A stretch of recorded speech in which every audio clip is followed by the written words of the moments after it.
Gentlemen, welcome.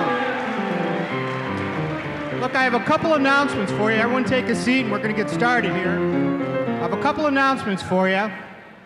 First of all, we have a concert happening here on February 20th. Natalie Merchant will be here on the stage February 20th on this stage. Tickets are available through Ticketmaster and the box office here. We also have a couple other things we want you to know. First of all, for those folks that did know this, but you should have, this is not a concert tonight. It's an evening with Billy Joel, an evening where you can ask questions. He will answer those questions, and he'll sing a little bit tonight. Now, you'll notice around here, you'll notice that there are some people with mics in the audience. Raise your hands if you have mics. And during the show, you'll be able to ask questions, so think of some things. We want you to ask one question, just one question, so everyone can get a chance if they'd like to ask a question, all right? We also want to tell you there's no autographs tonight, no tapes. Don't be bringing stuff up to the stage. Just stay in your seats, enjoy the show. Right now, I'd like to introduce to you Billy Joel.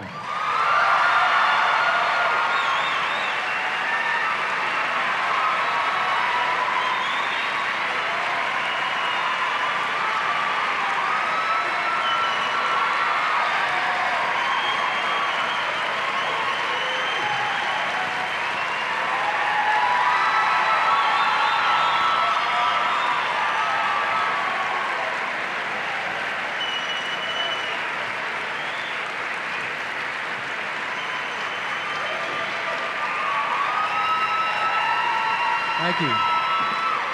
Yeah. Thanks a lot. Thank you. There she goes, Miss America. Thank you so much. I hope to use my beauty to bring peace to mankind.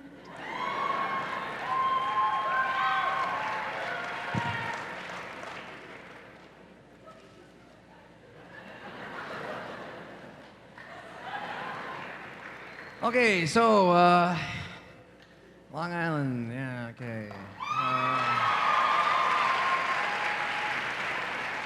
Okay, well, now, I hope no one here is under the illusion that this is going to be some kind of, unplugged concert, I'm a piano player, so I'm already unplugged. The only way I'm going to get any more unplugged is with a big laxative, okay? So... this is hopefully an evening of questions, answers. If there are students here who have questions about composition, lyric writing, piano playing, being in the music business, aspects of the music industry, questions about aspects of celebrity, maybe would-be journalists, anyone with a curiosity about the job that I do, because I am doing these kinds of things to try to bring forth the idea that this is actually a gig. It's not, I don't go home at night and think, I am a rock star. Who's that guy who does that? The Martin Short does this all the time. I've done this at colleges all around the world, actually. I've done this at Oxford. I spoke at Oxford. I did a lecture at Oxford, right? I'm standing in the Oxford Union lecture hall, and behind me they have pictures of Gandhi, Winston Churchill, and I'm thinking, what the hell am I doing up here? They asked me. So, Harvard I've been to, Harvard, Princeton, all them fancy schmancy schools, and I'm here. Actually, I played at Post back in the 70s before the dome collapsed. I don't know how many people remember that. It was called the Dome. It wasn't called the Tillies, so it was called the Dome, and it was just a matter of time before the roof fell in. I played here back then, and I actually didn't graduate high school with my high school class. I was supposed to graduate in '67, and I didn't go to school enough the last year or two of high school. I went to the end of high school, and they said, you didn't show up enough. I said, well, I passed the test. They said, no, you got to go to summer school. I said, I put in my 12 years. of indentured servitude in this public school system, and I'm not going another day. And my mother, you know, it broke her heart because she wanted me to have a high school diploma, and I said and graduate, and she, you know, she was sad about it. And I said, "Don't worry, Mom, I'm gonna take care of things. I'll take care of you." So things worked out all right. You know? So she's here tonight to see how I'm doing in my new career as a professor, Professor Joe. And so? So I've done a number of these things. Now I will play some songs, and I will use these instruments to illustrate points about music that I've written, music that I like, music that you might be interested in, because this is part of the gig. This is part of what I do. I'm a composer who ended up being a rock star, which I think is kind of funny, actually, because I didn't.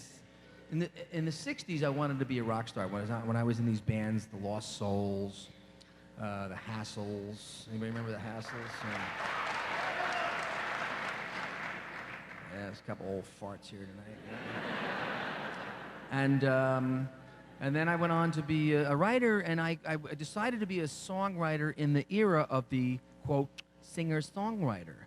Early 70s, you know, James Taylor, Joni Mitchell, Carly Simon, Jackson Brown, Carole King, all these great singer-songwriters were having this huge success. So they said, "Well, you're a songwriter, why don't you make your own album?" So I said, "Okay." And then I made an album. It wasn't very good. It wasn't produced very well. And they said, "Well, now that you've made the album, you go out on the road and you will promote the album and tour." I said, "Okay." And I went out on the road, and I'm out on the road, and became like Billy Joel. And I'm talking to disc jockeys who are, you know, some of them are very strange people, disc jockeys. And I'm sitting there thinking, well, this is a weird way to be a writer, you know? But it all became grist for the mill. So what I'm going to do is open up the evening to questions. If you have a question, I'll try to point you out so that you know it's you I'm pointing to. And if you stand up, there are people with wireless microphones all around the room, and they will pass the microphone down to you, ask the question. Please try to keep it like a one-part question. Some people do these cheap tricks, and they ask like 5-part questions. Do me a favor. Don't ask me to start signing autographs. I start signing an autograph, and then it's like, Billy Joel, all that, Billy Joel. You know, you think you get a kick out of it. But the first time I signed an autograph, it was like, somebody wants my autograph. Billy Joel. And now it looks like, you know.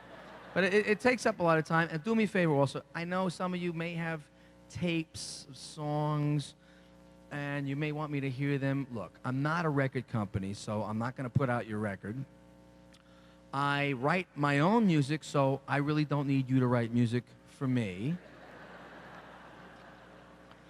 And I'm not a critic.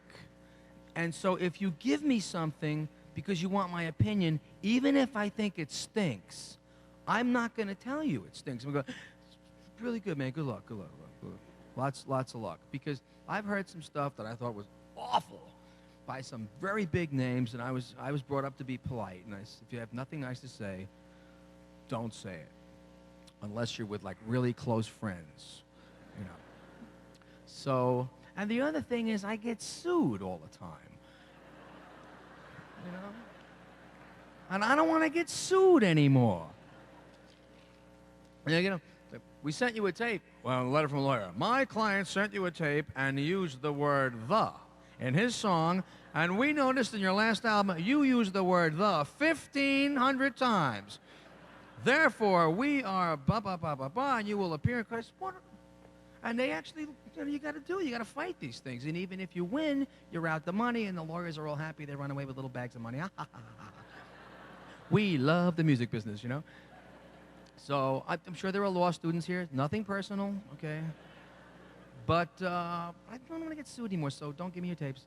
Actually, if you try to give me a tape, I got a whole bunch of witnesses who are going to see me, like, kick it. You know what I mean? So anyway, I will now open the room to questions. I'll try to get all around the room, so we're going to bring up the house lights. That way I can see This is the cue to bring up the house lights. This would be a house lighting style cue.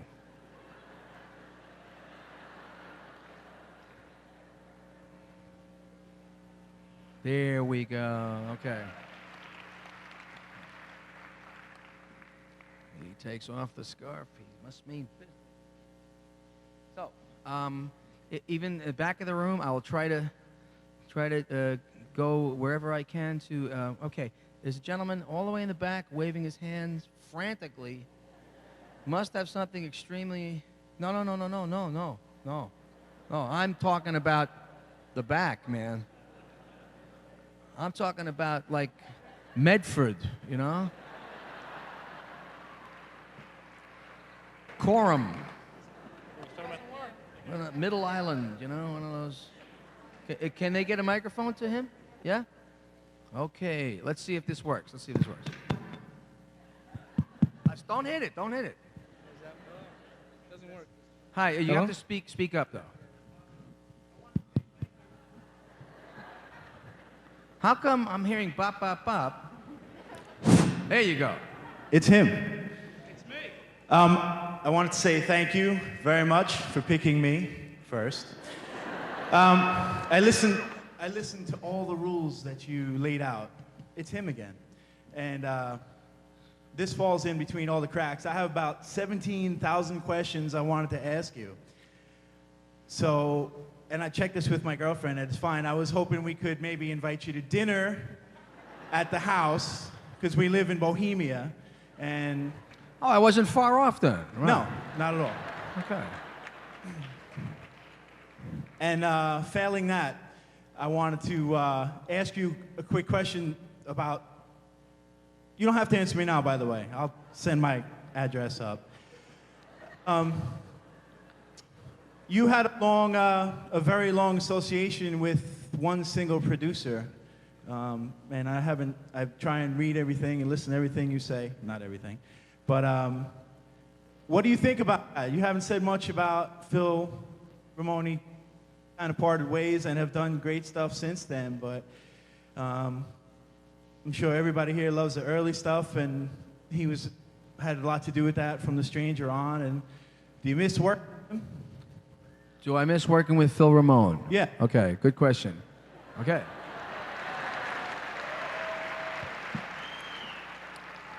Now, you live in Bohemia. I'm assuming that's not the European Bohemia, because they have, I would go to dinner there. They have great beer, Bohemian beer, and sausage, and, but then again, Hitler came from that area, so, Bohemia. Bohemian food. You're near the airport, right? Islip Airport, Bohemia. That's where all those auto shops are and shit. Bohemia. All right. Well, how do I feel about having worked with Phil Ramone? I did a lot of albums with Phil, starting in 1977 with The Stranger. Phil Ramone had been, before I worked with him, somebody who was a well-known engineer. He wasn't credited as a producer. He had worked on a lot of albums, Sinatra, Paul Simon, Streisand, and all these crazy rock and roll bands as an engineer. And I wanted to work with Phil in '77 because he was an engineer. He was also, very few people know this, he was a child prodigy. He was a violinist. He was a child prodigy, and at 12 he was doing concerts on the violin, and he probably hated it. He doesn't talk about it at all. But he's got great musical instincts.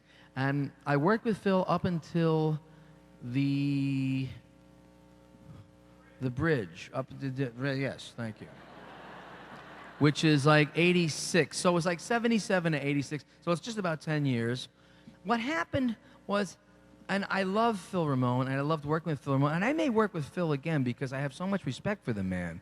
And I know that there are people who like the earlier stuff, and I get this all the time. Why don't you do another album like The Stranger? I said, because I already did an album like The Stranger. It was called The Stranger, you know. Why don't you do another album like Piano Man? Like what? Like Piano Grandson? piano grandfather, you know, why don't you do another album like 52nd, well, like 104th Street? You know, I don't like to repeat myself. I have an attention span that's about this long, and that's why I forgot what I was going to say. Okay, so Phil Ramone. So I got to a point on this album, The Bridge. I was doing this album, The Bridge, and even the guys, between me and the guys in the band, it wasn't gelling. We weren't enjoying it anymore. It was becoming like a treadmill. Here we were, back in the studio. Okay, time to make another album. All righty then, we'll make an album. And then Phil and I had been together, and in ways it was like having a relationship with someone. That's a love affair, and it's passionate, and it's hot, and it's great, and it's sexy, and all that stuff. And after 10 years, it's kind of like, what do you want to do? You want to watch TV, or you want to mess around? It's difficult, you know. You gotta keep the passion going. And I think Phil and I had gotten to a point where we needed to do something different. And I haven't commented on a lot, actually, because I haven't been asked a lot about it. This is one of the few times I've actually been asked. I probably will do another project with Phil Ramone because I love him so much and I respect him so much, and I like the work that we did in the past. And I just don't know exactly what project we'll end up doing. And I've worked with other producers since then. Mick Jones, who was this crazy English guy, who was fun to work with, and then Danny Korchmar, who was not a lot of fun to work with, but is a very talented guy in his own way. So you have to keep doing different things. You got to keep moving along as an artist. I don't know what I'm going to do next. I have no idea what I'm going to do next. And maybe it'll be with Phil, or maybe it'll be with somebody else. But when I get to the point where it's time for me to walk to a studio, that's when I'll know. But anyway, thank you for that question. So let me go down to this area. So because we were way back there, so we're going to be very democratic about this, and we're going to choose some of the more privileged people here who somehow cheap trick their seats. Okay, yeah, right here. Yeah, this young woman right here in the right. Okay. Hi. Hi. Wait, is this working? Can you hear it? Try it again. Try it again. Hi. Can you hear that? Okay. How you doing? I heard about a project with the CD-ROM that you were doing. I don't know what it is, but I wanted to know if you could explain it. Okay. Yeah. I have been asked if I want to do a CD-ROM project that has something to do with this type of format. I'm not sure if it's going to work because my understanding is, and I'm computer illiterate. Okay. I'm completely computer illiterate. I went out and I got one of those little laptop jobs because everybody in the road crew and the band all of a sudden had a computer. One year, everybody had this little Mac, and they're on their plane. They're all tapping away, and then I said, nobody's talking to me anymore, you know. Now I understand that the CD-ROM is like you can drop all these things into the CD-ROM. Like if somebody asks me a question, like a question about Phil Ramone, the answer will already be in the CD-ROM, and they'll have illustrations and some film footage and all kinds of eye candy and stuff. But it won't be live. It will be pre-programmed. That's right. And is that, you understand the CD-ROM? Now I got a problem with that because that's not live. That's not spontaneous. As a matter of fact, I have a problem with with what's called a live album. How can it be live if it's an album? It's like jumbo shrimp, you know? You know? I'm putting out a live album. Oh, okay. I was just confused with some of the, it's like interactive. Like, hey, what we're having tonight is like interactive. Hey, we're being interactive. You know? Yeah. Okay, so didn't people do that before they had like TV and computers? Didn't they interact? Didn't they have intercourse? You know? Wasn't there like interaction? So the CD-ROM thing, I understand conceptually what the technology is. I yet have to see one that I go, oh yeah, I want to do that. You know what I mean? It's like people ask me if I want a Billy Joel comic book, you know? Hey, we got this guy there, Billy Joel Comics, okay? And we're gonna call you Piano Man. You're gonna fly around with a big cape, you know? And you're gonna rescue music students from bad teachers, you know?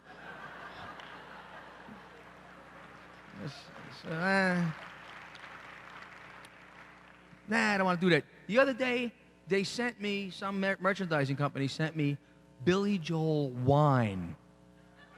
I swear to God, I got this fancy case. And I said, what the hell is this? It must be a late Christmas present. Right? I open it up, and there's like my face on a bottle of wine. Like, hey, let's splurge and let's order the Billy Joel stuff, okay? Why? Who would buy this crap? You know what I mean? I would get, you know, cold duck before I would order Billy Joel wine. And then another company, hey, we did the Sinatra tomato sauce, and we're Billy Joel tomato sauce. Just, why would anybody buy Billy Joel tomato sauce? It's not even an Italian name, you know? Well, look at Paul Newman. He's doing all right, you know? Yeah, you're right. But I never bought it, you know? It all goes to charity. Yeah, okay. So, you know, to answer the question, technically, I don't know if I'm going to license the CD-ROM project. I got a little problem with it because until somebody who is as computer illiterate as me can really understand the purpose of it, I'm in a holding pattern, okay? So that's the answer to that. So, okay, now I've been over here, I've been in the back. That's right in the front. Yeah, right here. Okay. Okay.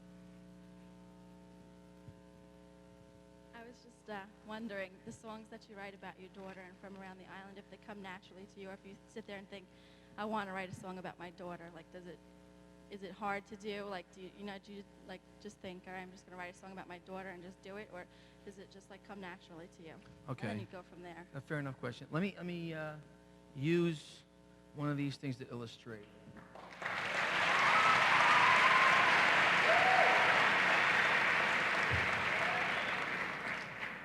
I actually wrote a song about my daughter a long time ago. Well, not a long time ago, right after she was born.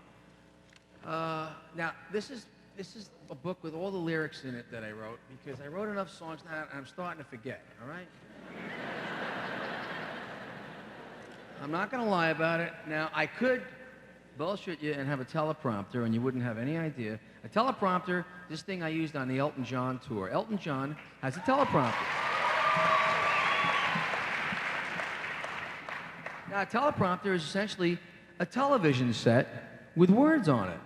So I'd be, you know,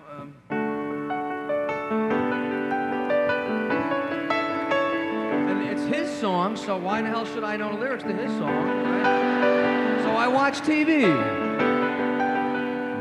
It's a little bit funny, this feeling inside. I want to get easily hide.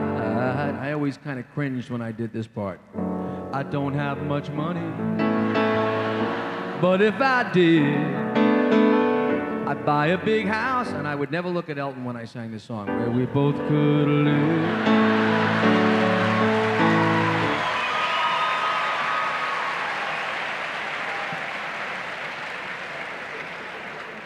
And then he'd start singing, If I was a sculptor, then again, no. And but the thing is, you get hooked on this teleprompter. It's a TV set. So during my own show, I'd be, you know, like, I'd be singing, oh, what's one of the songs I would sing? Okay, let me just find something that I would do. I don't even remember that set anymore. Oh, Scenes from Italian Restaurant. Okay, Scenes from Italian Restaurant. Okay, so...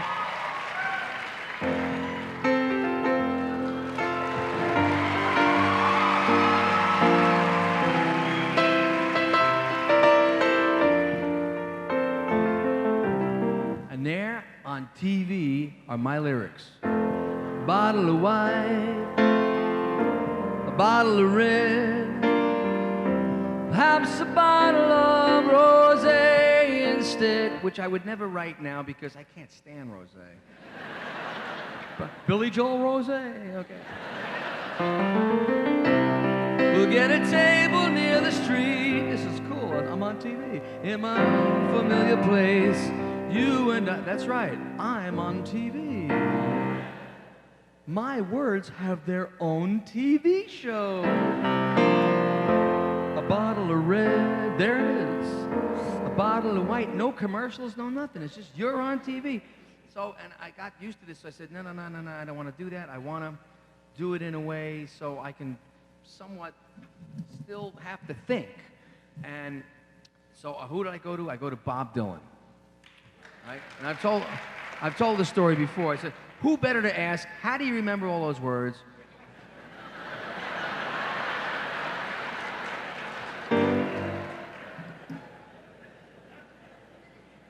How does he remember all those words? Hey, mama's in the basement mixing up the medicine. I'm in the basement moving on my look out, kid, you're gonna get hit. Don't try, man, gonna do it again. You better walk down the alleyway, taking out a movie. As a matter of fact, my mother's here tonight. I remember when my mother first heard Bob Dylan, and she said, "Oh, he can't sing." Yeah, listen to the words. So I figure he would know how you remember all these words. So I go to see Bob Dylan, and I'm in Milan, Italy, and Bob Dylan is doing a concert in Milan. So I said, I'm going to go ask Bob about this word thing. So I go to this place, and in Italy, they don't have, like, basketball arenas or hockey arenas. They have, like, bicycle dromes. You know, these awful, old places from the 20s and the 30s. They're wooden, and they're creaky, and the dressing rooms stink, and there's Bob playing in this bicycle drome, you know, in Milan. So I go backstage, and I say, hey, hi, you know, Mr. Dylan? And he goes, hey, Billy, how you doing? And I said, look, I want to ask you, because you wrote, like, more words than there are. How do you remember all the lyrics? And he goes, well, that's easy. Just go over and take a look on the coffee table. And there in this moth-eaten dressing room is this book on the coffee table, store-bought, Bob Dylan Greatest Hits, Volume 1 and Volume 2. And I said, all right, well, if he can do it, then I'm going to try to do it. So I have this book, and it's on stage with me when I play. I'm not reading the lyrics. It's like Linus the security blanket. I'm just psychologically comforted to know that they're there in case I get in trouble, in case I need a hand, they're there. It's not like you know, like the little tiny print on these things. And if I lose my place, it's not like I can dive right into the right sentence, you know. So anyway, I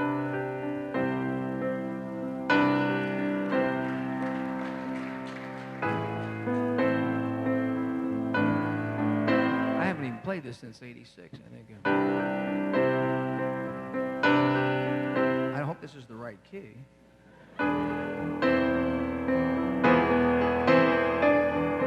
It's time for me to be on my way. I know I've got business to conduct and I've got places to go, but I can't help looking at her sleeping instead. Another morning I like trouble climbing out of this bed because she's such a temptation. It's driving me crazy, and it's my fascination that's making me feel this way. I know what all of my friends say. They're afraid that I'm losing my touch, but she's such a temptation.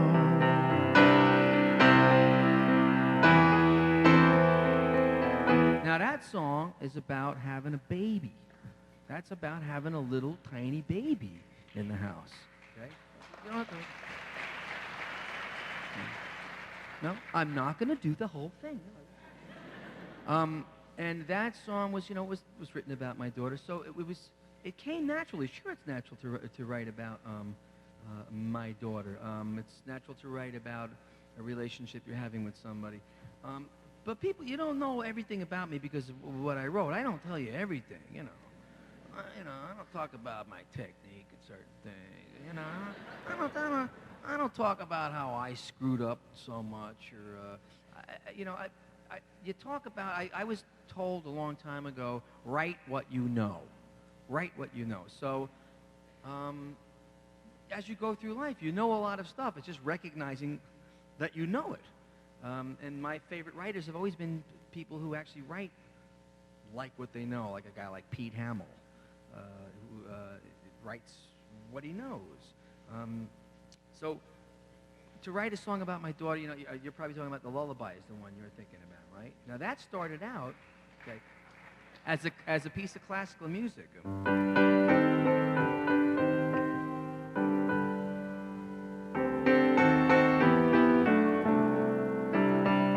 And I wrote it as a lullaby, but without words.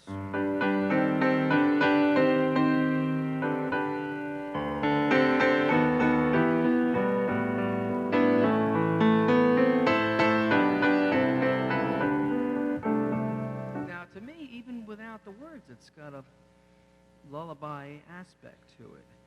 So, if I'm understanding your question correctly, you want to know if I find it easy to write about, you mentioned Long Island and places I know.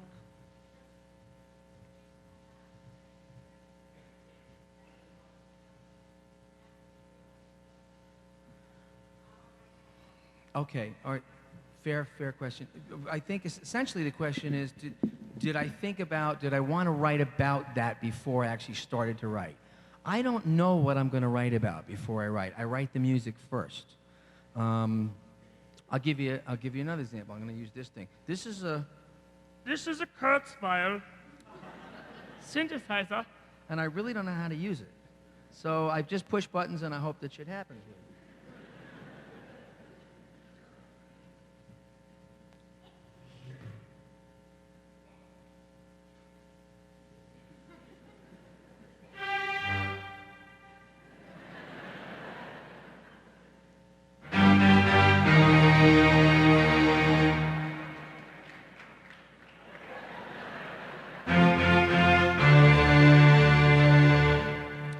Yeah, I wrote that about 1980.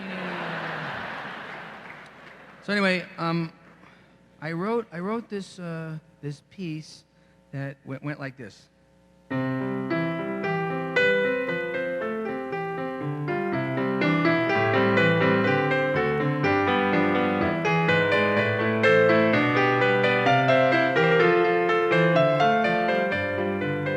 It's almost like a Mozartian classical. And then I thought about it, you know, variations on a theme.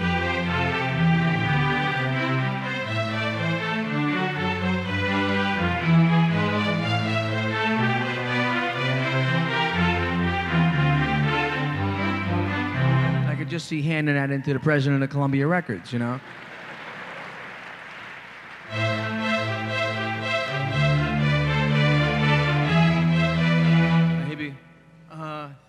Thanks. So, you know, I was doing this album. It was called An Innocent Man. It was kind of an homage to the music of the early 60s. When I was coming to age as a teenager, as an adolescent, there was all this early R&B and soul music and Motown, all the music that I liked. But I had this piece, and I said, what am I going to do with this?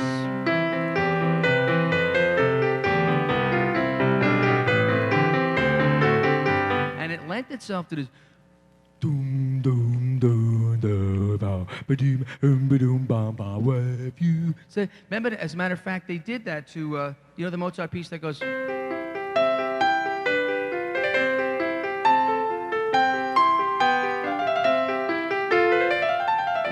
Well, there was a piece that said, "Somewhere my love waits for me." They put words to a Mozart piece, which really took. But I thought, well, why don't I do that? You know, do this a cappella thing. Whoa, for the longest time. You know, and that's how it got written. So I wrote the music first, but the whole job of the writing was looking at the music and saying, what is this saying?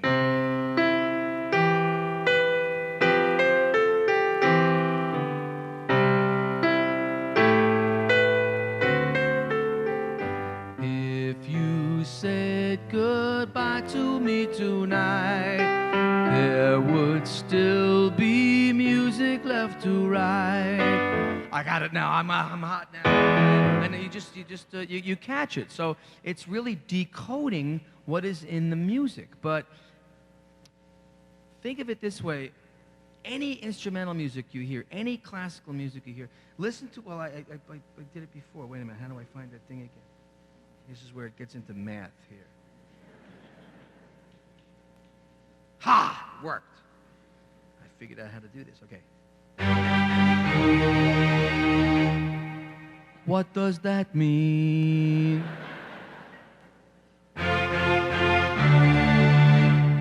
It lasted 200 years.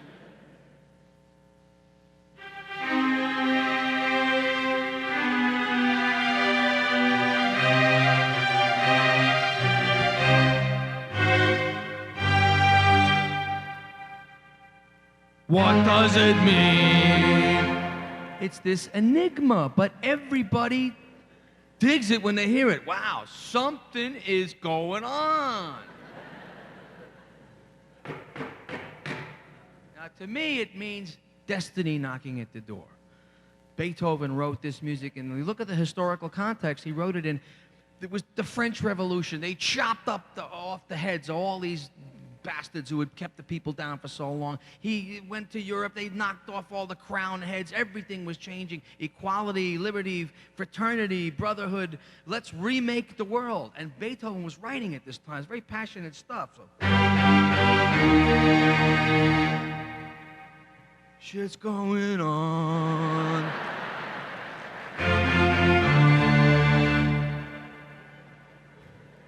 You know, the inspiration for this, musicians get inspiration from all kinds. Sometimes I'm on a subway train, right? Or on the Long Island Railroad when it's working, you know? And I'm sitting there and it's going, and I'm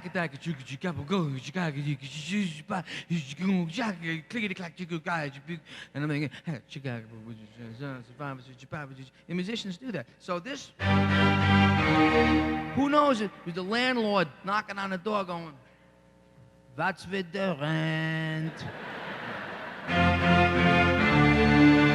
Maybe the old lady downstairs with the broom, "Stop with the noise." So it's really the music. It's essentially, it's the music that gets this stuff written for me. Now, I can't say the same thing about everybody else. There's one song that I wrote the words first that I can think of. There may be others that I have done that I can't remember. But here, let me give you an example. This is a song where I wrote the words first. And you'll see how musically profound this is.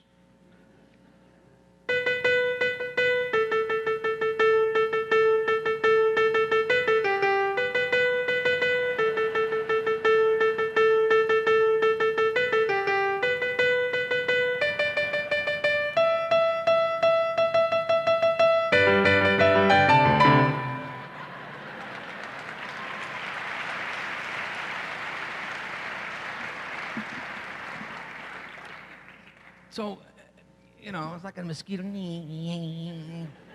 I don't know how other people do it. Elton gets sheaves of lyrics sent to him from Bernie Taupin. He has these lyrics. And then he goes and writes the music. I can't do it. I do it the other way around. I write the music first. So music comes very, very natural to me. I grew up in a musical family. My mother was singing all the time. My father played the piano. There was always music playing on the radio, on the record player. So that's my first language. Before I could talk, I was going, na, na, na, na. Right, Mom? My mom will vouch for this. Okay. Let me ask another question. The lights will come up now on cue. There's a little delay in the light thing, but that's not his fault. It's okay, all the way in the back, the furthest away, lousiest seat probably in the whole place. Okay, yes, you doing all these Hawaiian moves. Yes, that would be. Okay, let's see if this works. Oh, wait, it doesn't work. Hello. Yeah, there you go. I'm really glad that your mom is here and you mentioned her influence And I wonder if you would just elaborate that a little more, your family's influence on your music and their support and what got you into it and that kind of thing. Okay.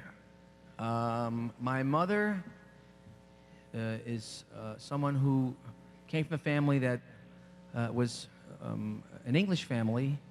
They came from England. Of course, English people usually do. My mother's here now, so I'm getting all nervous. I better get this right, you know.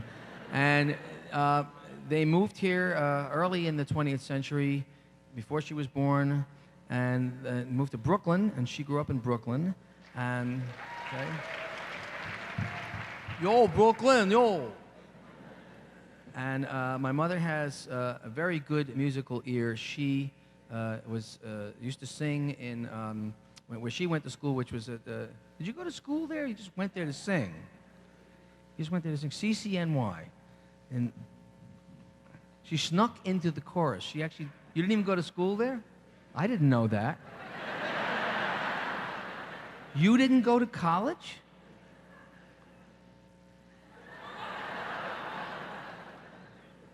I felt so guilty because I didn't graduate high school and you went to college. So you snuck into the chorus.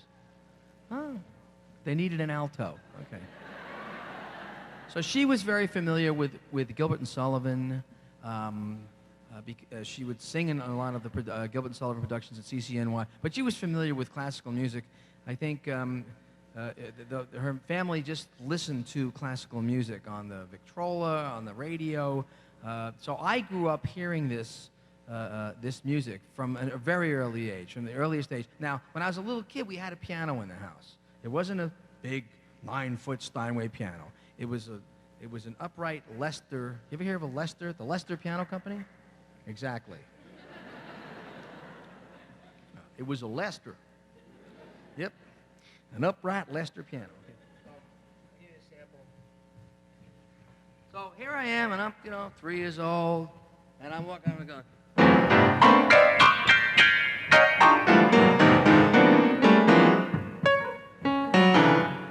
And my mother took that for a couple of years. She said, "Okay, that's enough of that.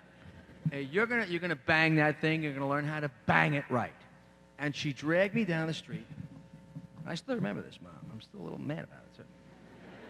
To the piano teacher, Mrs. Neiman, whose first name was Frances, but we called her Miss Francis. Do you know who this is? Did you take lessons from this woman? She also taught ballet. Now, in my neighborhood, if you walk with books under your arm to the ballet teacher, it's like asking for kick me. It's like having a kick me sign. And in my neighborhood, it's like, yo, Billy, where's your tutu?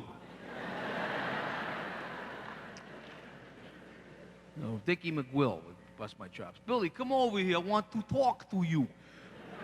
Bang, bang, bang, bang, bang, bang, bang.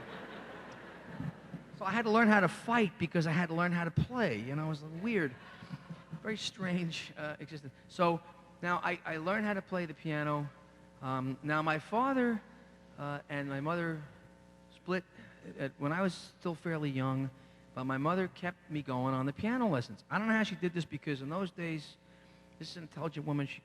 It's hard to get a good job. I hope things are changing for women because in those days, they wouldn't give her good work. She had to take any kind of job. She could get bookkeeping, secretarial, whatever she could get, but she kept paying for the piano lessons. So what am I saying? I'm not going to say, no, I don't want to practice the piano. My mother's, busting her chops to get me, to pay for the piano lessons. So I'm taking the lessons. Now, when I first started, I started with John Thompson. Anybody here know the John Thompson piano course? The John Thompson books. The first piece I ever learned was the John Thompson piece number 1 called Off We Go to Music Land.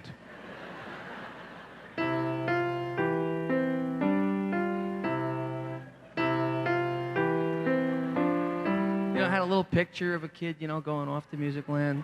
It even had words. Off we go to music land. I don't remember the second verse. Come with me and hold my hand, something like that. Okay. So that was the first thing I learned. And then I kind of got into this. I had a feel for this thing. I kind of liked this stuff. So like 4, 5, 6, 7, I'm practicing, I'm reading the dots, I'm being a good kid about it. I start to get bored. I'm starting to get bored out of my skull. So instead of reading the music that the teacher would give me, I would start making up my own. And my mother knew what this music was supposed to sound like. So say I've got a Mozart piece. She's just going to be finding this out now. I'm going to hear about this. Okay, so I would have to learn the Mozart Sonata number 1 in C, okay, which I told you before. It goes like this.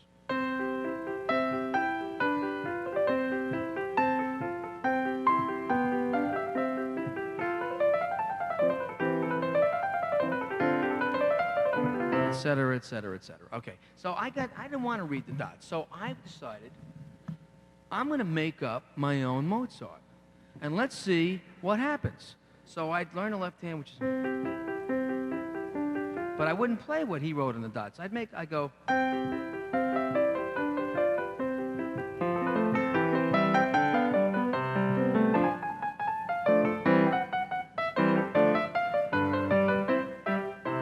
And my mother would go, "Oh, you're learning that one pretty quick."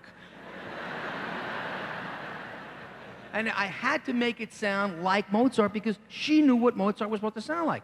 So I go, "Oh yeah, this one's really easy." Now the next day, I'm supposed to be practicing. I don't remember what I played before. So the next day I would play.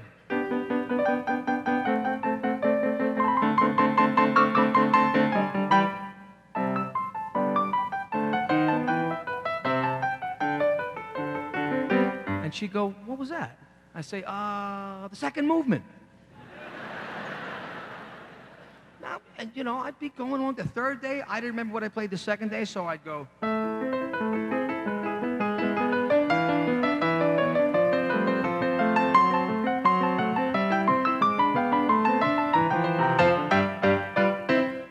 She goes, "How many movements does this thing have?" I say, "Well, it's, you know, one of those, the teacher's trying to get me to progress a lot." So I'd get to the end of the week, and I'd bring the piece to the piano teacher and she'd say, "Okay, now show me how well you learned the piece you were supposed to learn. The Mozart Sonata number 1. And I'd go like this.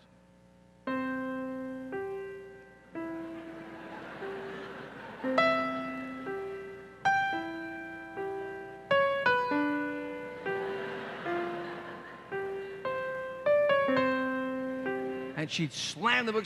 "Your mother is wasting her money. Worthless piece of slime." And I'd think, and I wrote all this other shit. I wish you could hear the stuff I wrote, you know. And I went for a couple of years, and I kind of glided along, so I didn't really pay attention to the lessons. And but I did keep writing and writing and writing because my mother was in the other room listening, paying good money for me to like become a really great bullshit artist, you know? Which is what a lot of writing really is. It's a lot of making stuff up. And she may not have known it, and I may not have known it, but at the time, that's what I was doing. I was creating. I was making up music. And I kind of fell out of wanting to know how to be a pianist for a while until then I got to be 12, 13, 14, and I discovered girls. And I was never really like the Cary Grant type. I was never going to look like, you know, Mr. Cool. I just didn't have the great pompadour, you know, the big pompadour they used to have. And I didn't have the great, you know, clothes of the time, which, you know, the greaser clothes. You had to go to Larry's shirt shop at Andrews. So I would go to a party, and all the cool guys and the good-looking guys would be, you know, sweet-talking the girls. "Hey, let's dance." And I wasn't a good dancer, and so I'd kind of sneak off into another room at some party. And if they happened to have a piano there, I would just, like, all by myself, I just sit down and start playing the piano.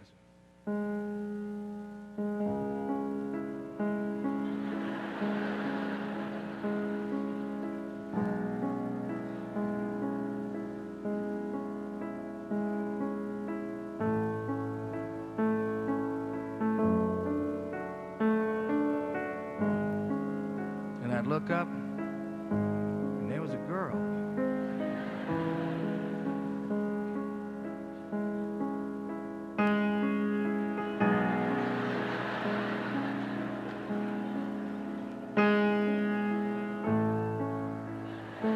look up, and there was another girl.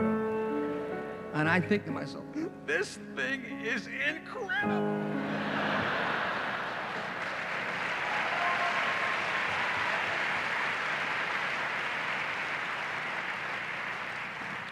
So that got me into being into rock and roll bands, and to my mother's credit, unlike other parents I knew, of other people that I knew who were in bands, she actually encouraged me to be in a band.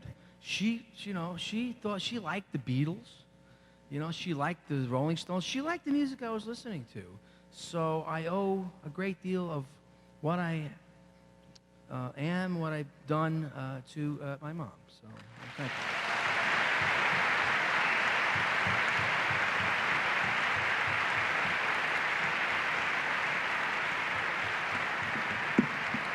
Take a bow, Mom, take a bow. Take a bow.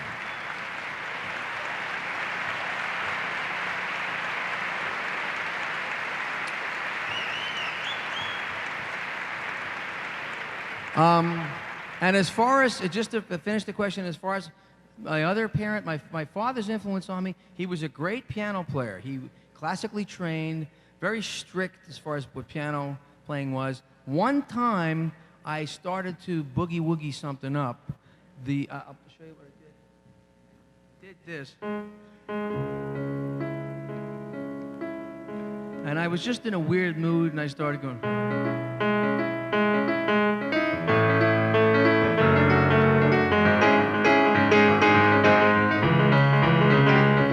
He came down the stairs in one step and whacked the shit out of me.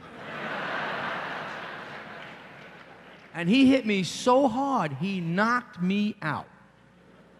And, but I laid there and I said, he had never really said much about my piano lessons, but when I woke up, I said, well, that got his attention. But he, he also had an influence on me, it's in the genes. Okay, so let me take another question. So I was all the way back there, over here in the Abraham Lincoln assassination area. The Ford's Theater section. Okay, can you light them any better? Because it's very hard for me to pick somebody out of this waving mass of humanity here. Okay, right there on the corner. I don't know if you know that you're on a corner, but it appears to me that you're on. Yeah, yeah, okay. How do we get a mic to them? Did you get it? Did they get it? Did they get it? Oh, cool. Look at that. Okay. Good technique, man. On? Okay. There's a lot of wonderful people here to see you tonight, and I know you said you write one part of the music before you do the other. Could you maybe write a little something for your audience this evening? Sing a little bit. One for us. Probably not. You know, just thought I'd ask. Okay. You don't understand. I can't write in front of all these people. I gotta be alone. I'm usually in a bathrobe and grungy and walking around the house kicking things. You don't want to be around me when I'm writing. Trust me, I get grouchy and cranky and I'm in a lousy mood. Until I get it, somebody claps, they know this firsthand. And another thing, to be honest, I don't write thinking about an audience. I can't second guess what it is you would like to hear. I can't write thinking about, what do my fans want to hear next? And I don't even like the word fans, because it makes you all like this nameless, faceless blob of fandom, Yeah, I'm assuming you're all individual people, and if you like what I do, you must have, your own individual intellect, So I don't think about an audience. I can't think about an audience. If I started thinking about, 7 million people bought the last album, so I'll direct this next album towards those same 7 million people. I don't do that. Who can do that? Or I don't write for radio. Who the hell knows what they're going to play on the radio? I don't write for the record company. I don't write for critics. I don't write for, you know, whoever. I write for me. It's purely for my own silly enjoyment. But it's whatever moves me. But let me give you some insight into how I do write. Okay. Hello, hello, hello. It works. Okay. I'm going to play something on this synthesizer. It's not an orchestra. It's not a string section. And it's not going to be exactly how it's supposed to sound. I'll give you an example. I realized I've always been trying to write like the composers I always admired. I was driving along in my car. I was living in Huntington at the time. I was driving on Route 110, which can be a pain in the ass to drive on. And it was like around, it was in the springtime, it was around Easter time, which is one of those holy times a year, you know? So it's raining, and the sky is cloudy, and really gloomy, and I'm driving in my car, and I hear this music, and it goes like this.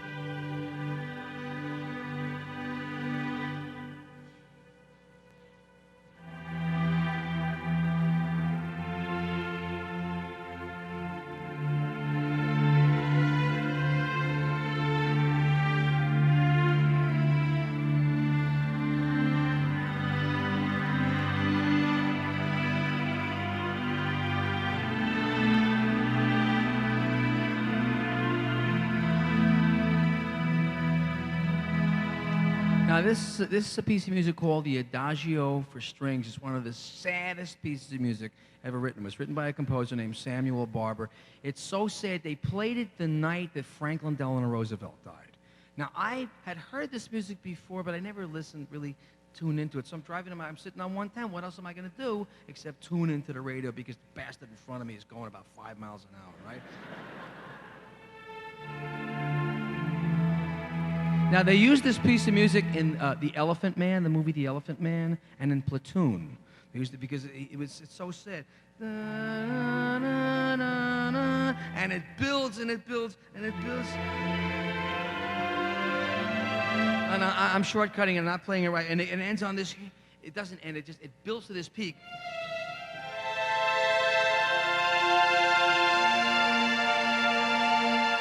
And as it gets to that peak, the sun shoots out of the clouds, and it stops raining, and I get to, like, I cross over 25A, and the traffic clears up.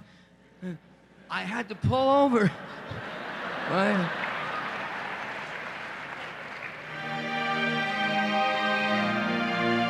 And I pull over to the side of the road, and I burst out crying. And I said, "What's happening to me?" I lost control. I just lost it. What happened? And I realized that this is what I love about music. This is what I want to do. This is what I want to create. This is what I've always tried to create. And if you get a chance to go to a store and find this piece of music, you may not be classical music fans, but if you ever really just want to get yourself totally bummed out, and you like, you know, because sometimes it's okay. Get the Adagio for Strings, and that's the kind of thing that I want to write, and I hope before I can't write anymore, that I create music like that. So that's as close as I'm going to be able to explain it to you.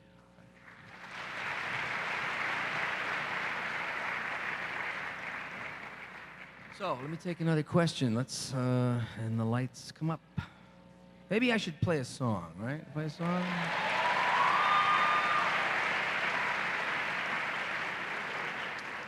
What do you want to hear?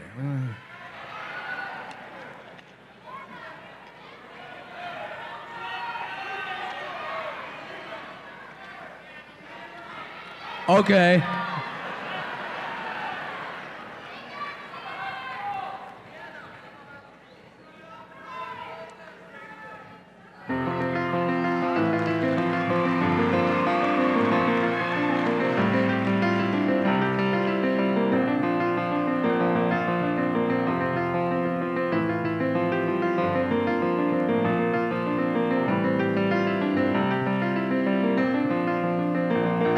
They say that these are not the best of times, but they're the only times I've ever known. And I believe there is a time for meditation in cathedrals of our own. Now I have seen that sad surrender in my lover's eyes, and I can only stand apart and sympathize, for we are always what our situations hand us. It's either sadness or euphoria.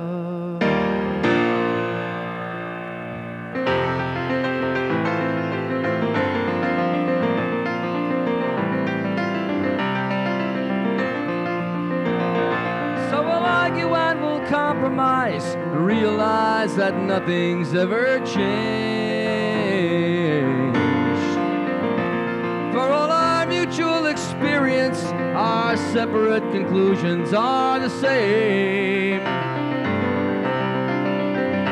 Now we are forced to recognize our inhumanity. Our reason coexists with our insanity. And though we choose between reality and madness, it's either sadness or euphoria. It's a sax solo here, so I can't do that.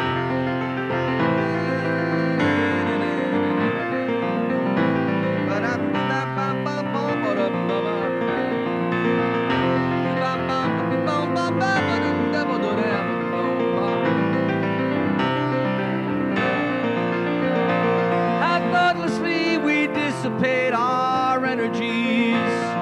Perhaps we don't fulfill each other's fantasies. And as we stand upon the ledges of our lives with our respective similarities, it's either sadness or euphoria.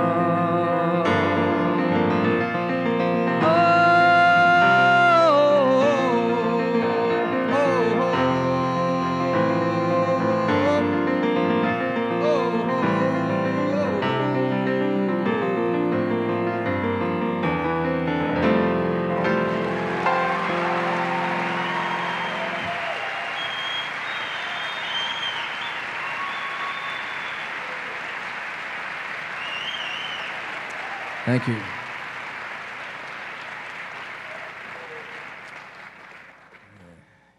Once in a while, I should do that, right?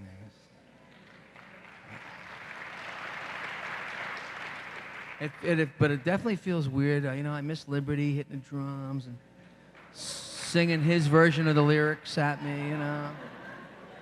She got the house, she got the car.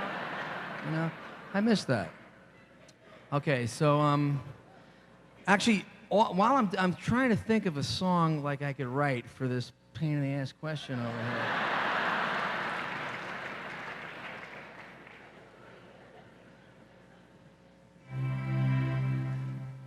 Let's see. Oh, CW pose.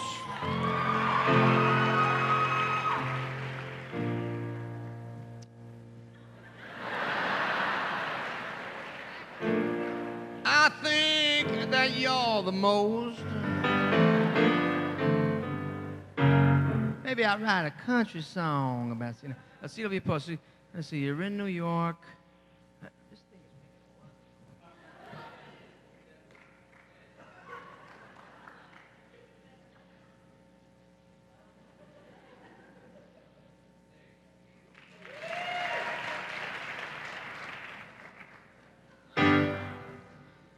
CW Bowes,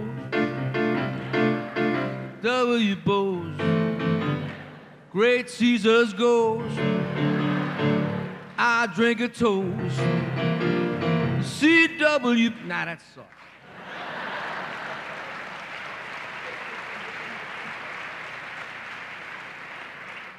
It actually sounds like a country western singer though, doesn't it? Ladies and gentlemen, please welcome the Grand Ole Opry, C.W. Pose.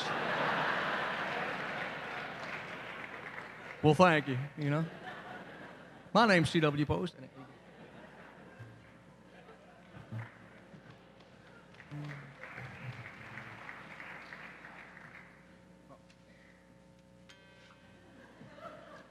Is this on? We on? This thing on? It's not on? Oh, it's good because I suck on this. Howdy. Well, it's nice to see you all here tonight. All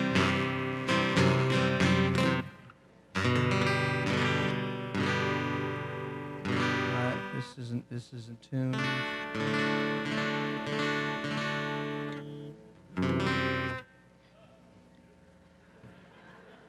Well, you know when you see me on stage with the guitar that the sound guy's got those knobs pulled way down like this.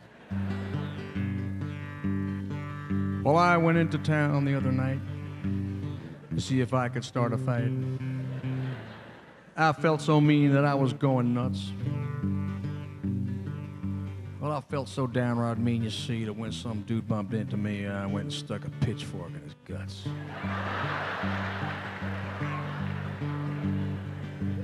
Thank you very much.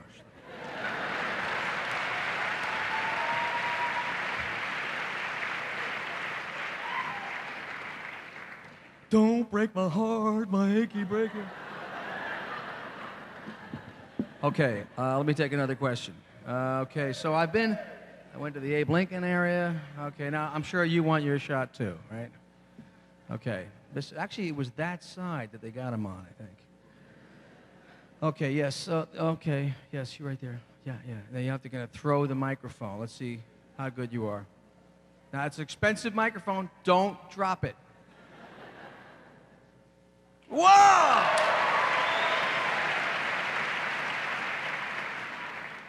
Hello? Hello? Hello? Hey, Billy, honey. Anyway. Hi. Hi. God, it's so good to see you. Anyway, out of all the music that you play and deal with, classical, jazz, blues, country, what is your passion when you're sitting home by yourself, 2 o'clock in the morning? What moves you more than anything else? Hey, that's a good one.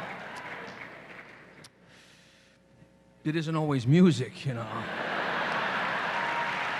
Well, we can talk about that later.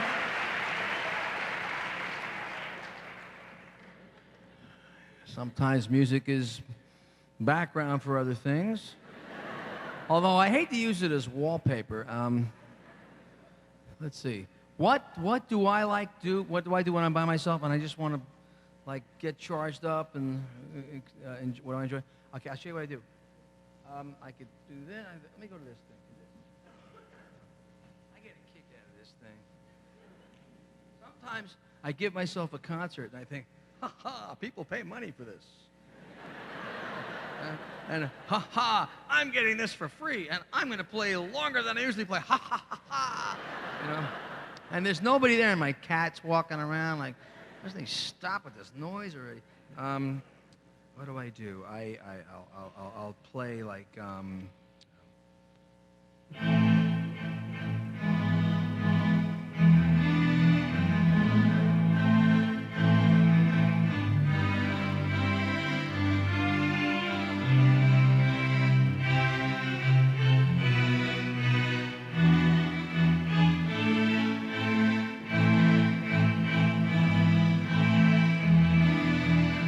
I'll play all this classical music that I only know, like, by ear.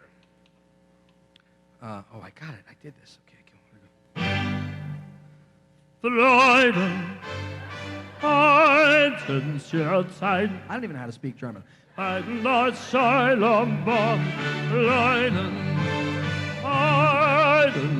sein der schwagende Heiland,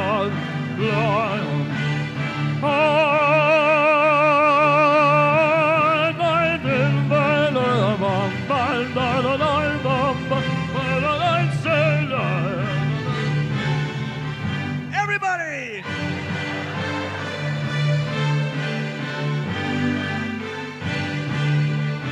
And I just go on and on and on.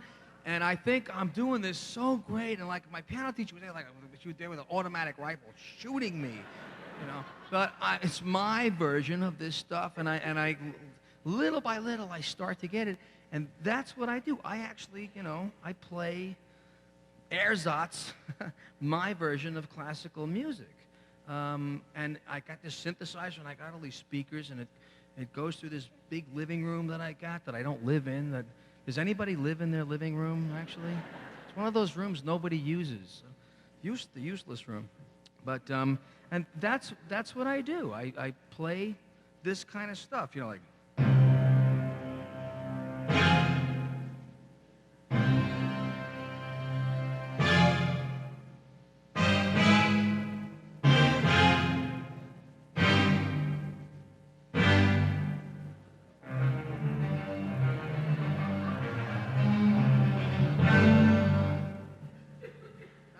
And I stand up and I go.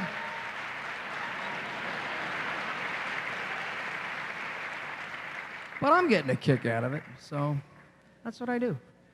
But and sometimes I do it with no clothes on.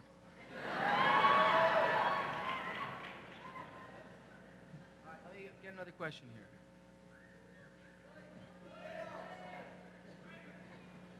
Okay, as the lights come up. All right, now I haven't been to the general area for a while, so I should kind of. Where haven't I been for a while?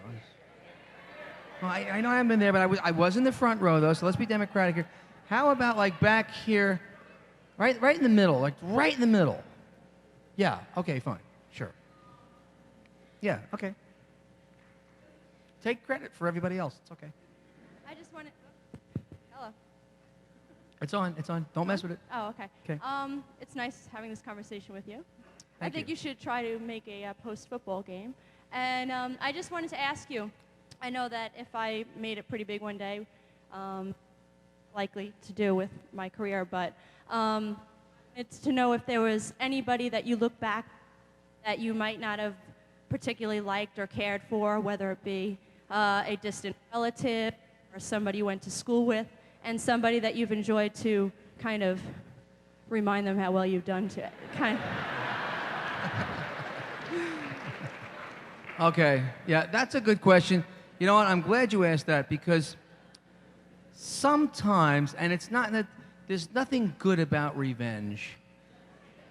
Okay, no, there really isn't, but it's a great motivation sometimes. Maybe that's the only upside to, I remember when I was saying I was going to be a musician, a lot of friends of mine who I thought were friends of mine, the gang I was hanging out, people I was hanging out with, you're nuts.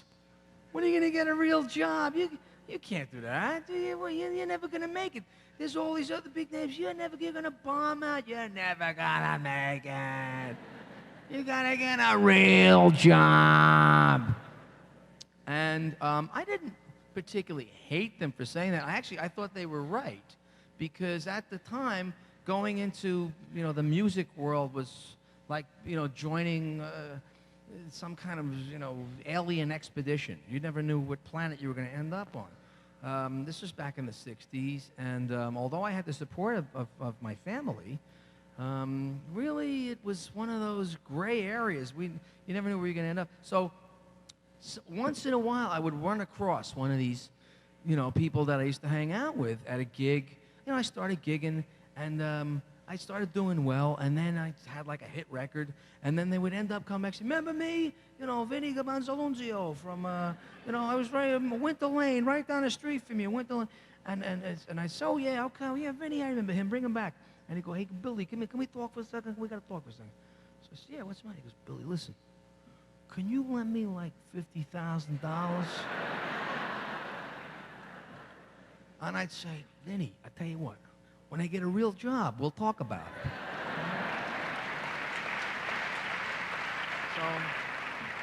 But do I enjoy the fact that there were people who I might not have liked? I was one of those stupid people. I liked everybody. You know that song? What's that show, Mom? That's it. Barney? No. It's Most Happy Fella, right? There's a character, I like everybody that I ever met. I never met anybody that I haven't liked yet. Now, you go into the music business like that, and it's like, right here.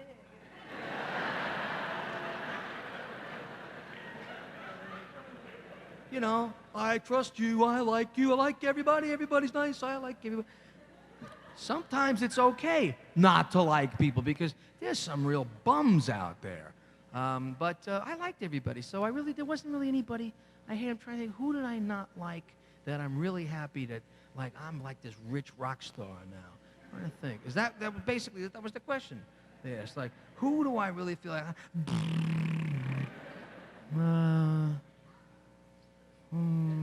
Nah, there really isn't anybody that I dislike that much, and I don't really feel like that. I don't feel like that. I just don't feel like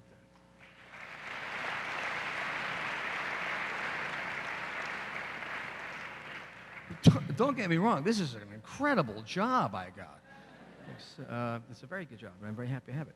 Okay, so all right, go over here. Okay, yeah, this guy right here.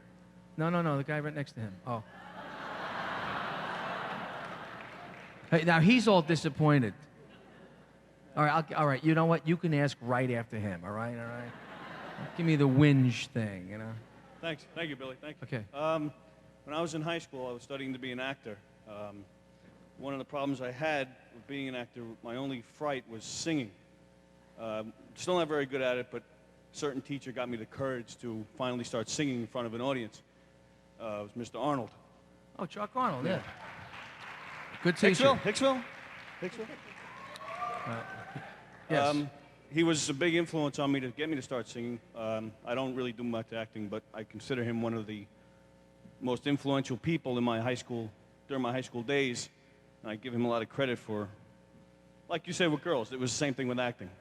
And all the successes I had in high school. Why else do we do anything? Yeah, that's pretty much true. My question to you is, was he influential to you in any way? Okay, what he's mentioning a teacher that was in my high school. I went to Hicksville High School, and I wasn't showing up for school a lot, and I just couldn't. I was working till 3 o'clock in the morning. You know, look, we're in New York. Clubs stay open 3 o'clock, 4 o'clock. People want to hear music. You play the music. 7 o'clock. I couldn't. Who could get up at 7 o'clock for what? For gym? You know, I gotta get up for gym. Oh man, I gotta 7 o'clock. I'm gonna miss gym. So sometimes I wouldn't go. I'm sorry, Mom. So, but Chuck Arnold, he was a teacher. He actually said to me, he heard me playing. I'll show you what I was doing when I met Chuck Arnold. Okay. I was playing one of my ersatz classical kind of. You know the Tchaikovsky piano concerto that goes da da da da bum, da, da, da, da, da. I was cutting a class, and I was playing. They had this big grand piano in the auditorium, and I'm making believe that I'm Van Cliburn.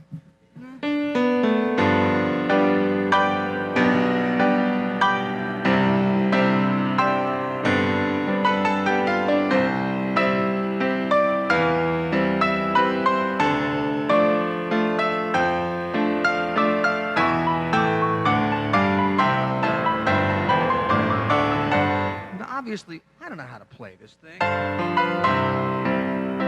But this guy comes over and taps me on the shoulder. He goes, "You don't really know how to play this, do you?" And I said, "No." And he goes, "That was one of the greatest, like, snow jobs I've ever heard." And it was Chuck Arnold. He says, "I want you to be in my music class." So I go to the music class. And it ends up, it was like a great class for me because it was called Music Appreciation. It was really music history. And I knew all these things about history, and I knew all these things about music, and that class kind of put it all together for me. And then I was in the chorus. And this was a teacher who, you're talking about the mid-'60s, said to me, "You should be a musician. You should be a professional musician." Now, for a teacher to say that, that's like condemning someone to a life of, you know, poverty, drug taking, alcoholism, you know, and failure and ignominy, you know. You should be a bum, is basically. He was saying, what he said to me is, you have all the prerequisites that are needed for a musician. You have you have a great ear, you have talent, you have this, you have that. And I thought, a teacher is telling me this. It had a huge influence on me. And I gave him credit on this album that I put out, thanks to Chuck Arnold for the inspiration. And did he tell you that you should be an actor?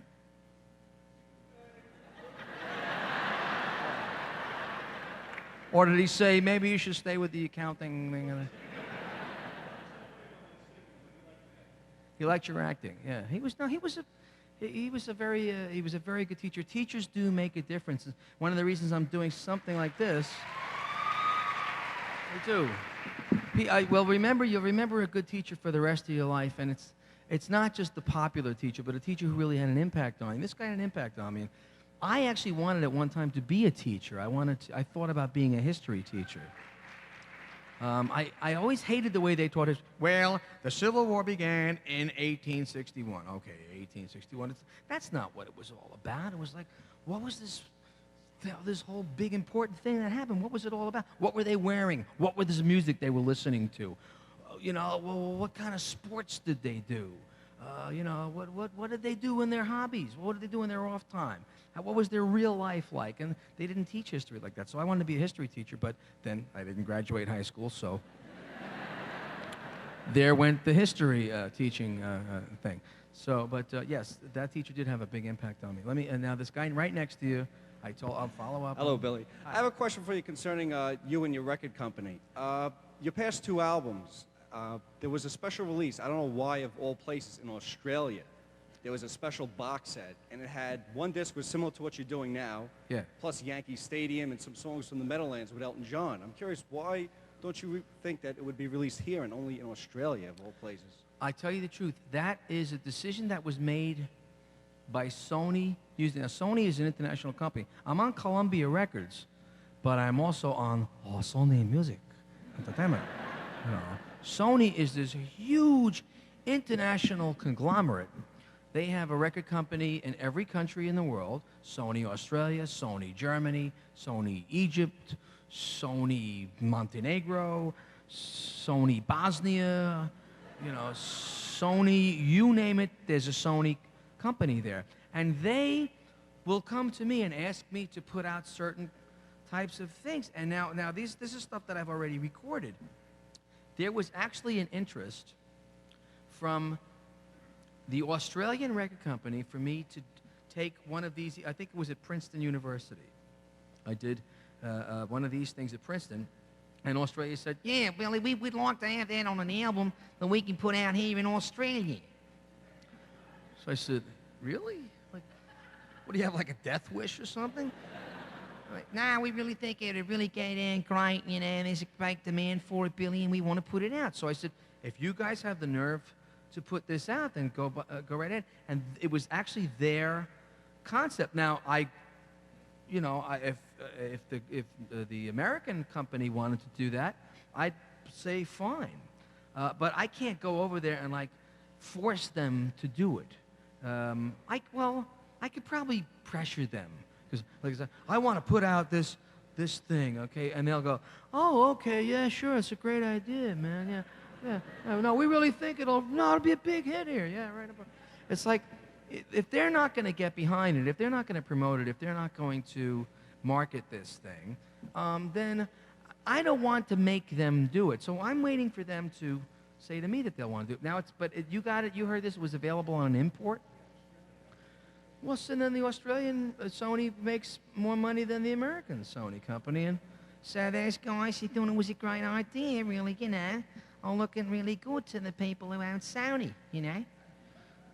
And that's how it works, believe it or not. So, I'm not opposed to putting it out here, but I don't know. Would it mean anything? I guess maybe it's more important on an import. I've heard some great stuff on imports that you can't get in the States. There was even House of Blue Light. That was a B-side to some other single, but it was never on an album. It wasn't that good, anyway. Nah, it wasn't that good. But, okay, let me go to another question here. Okay, yes, the frantic waving person right here. I will get to the back of the room. I know, I'm sorry, I haven't been back there for a while. I will get back. Are those cheaper seats, by the way? No, it's all one price? Nobody bought any scalped things for this. Okay, that's good. Okay. Billy, who are your muses? What inspires you to keep being Billy Joel after all these decades?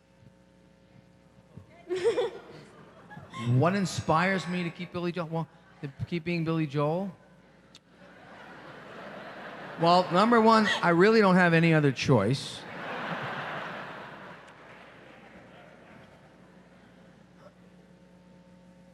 I think I'm somewhat, I don't want to say schizophrenic,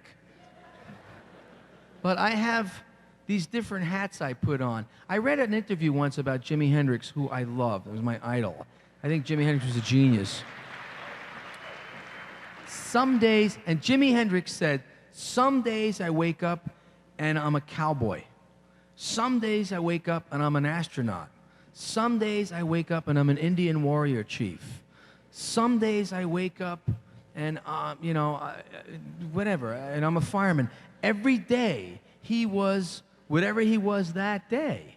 And I feel a little bit like that. I happen to feel a little bit like when Hendrix said, as soon as I read that about him, I said, wow, that's incredible. I never saw that written. I never saw anybody say that. I don't really know exactly who this Billy Joel guy is. A lot of times, I don't even want to be Billy Joel. Some days I want to be Ray Charles, you know? And so I'll give you an example.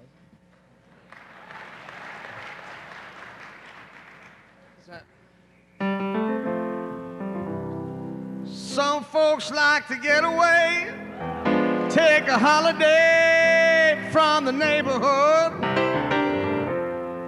have a flight to Miami Beach or to Hollywood. Me, I'm taking a Greyhound on the Hudson River line. I'm in a New York state of mind.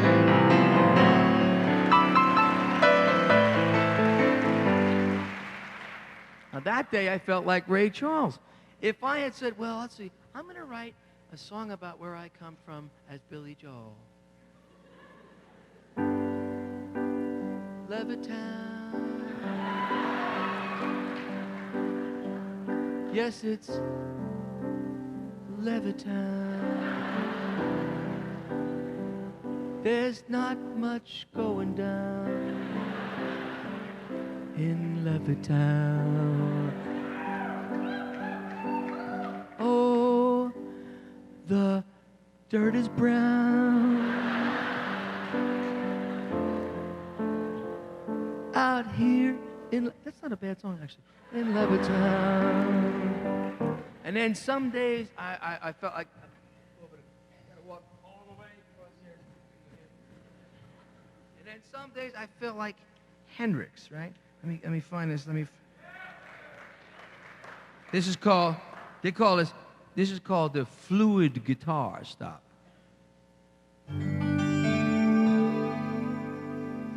You can actually make believe you can play guitar on this thing. This is kind of cool. Okay, watch it. You see how I stink on this one. All right, so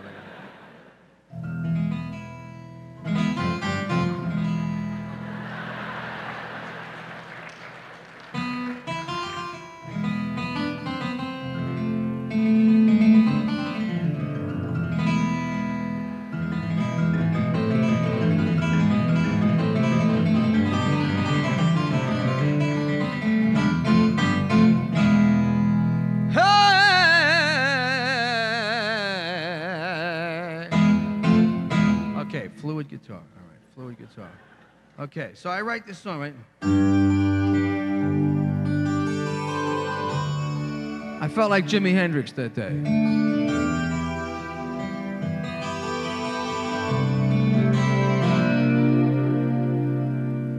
Well, I'm shameless. When it comes to loving you, I'll do anything you want me to. I'll do anything at all. Well, I'm standing here for all the world to see. Oh, there ain't that much left of me. that has very far to fall. You know, I'm not a man who's ever been insecure about the world I've been living in.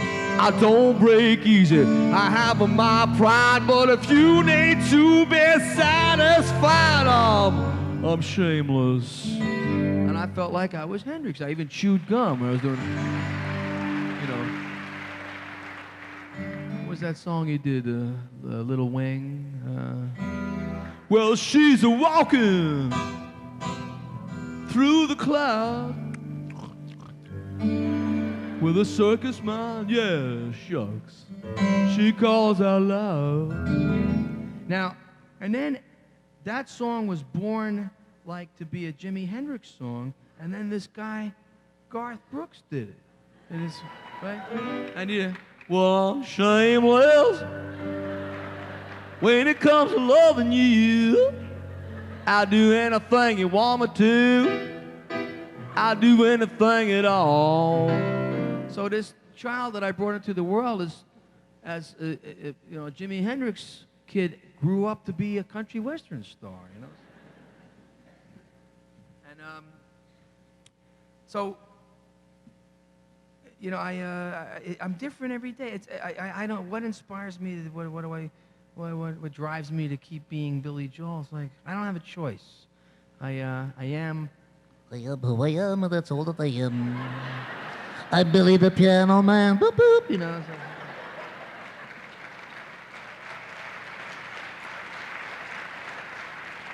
But in truth, I like music. I love music. I was always enchanted by music. I will continue to be constantly driven to do something with music.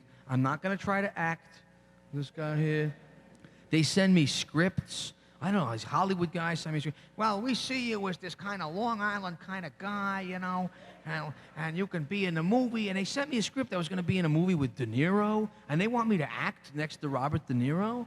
You know? And here there's like acting students who have like struggled all their lives just to stand in line to get an audition. And me, I could waltz in and go, okay, I'll take the part. You know what I mean? I'm not going to do that. I'm not going to be an actor. What the hell is wrong with music? You know? So that's what I'm going to do. And that's what drives me. So, okay.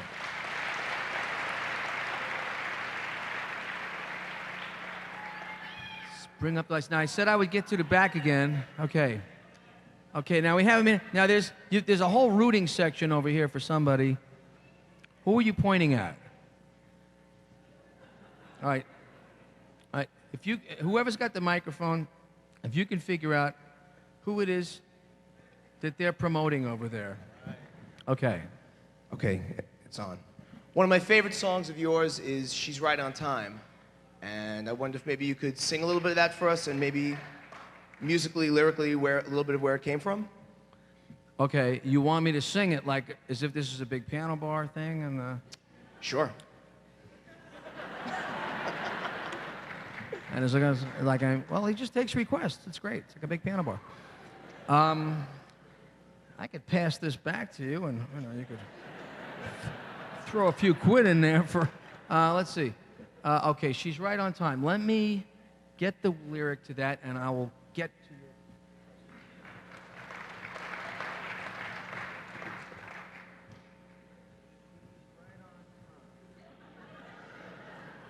This would be in the S section. A lot of S's. Man, there's a million S songs. It's like in a phone book. A lot of people would last name of S. Okay. She's Right on Time. Okay.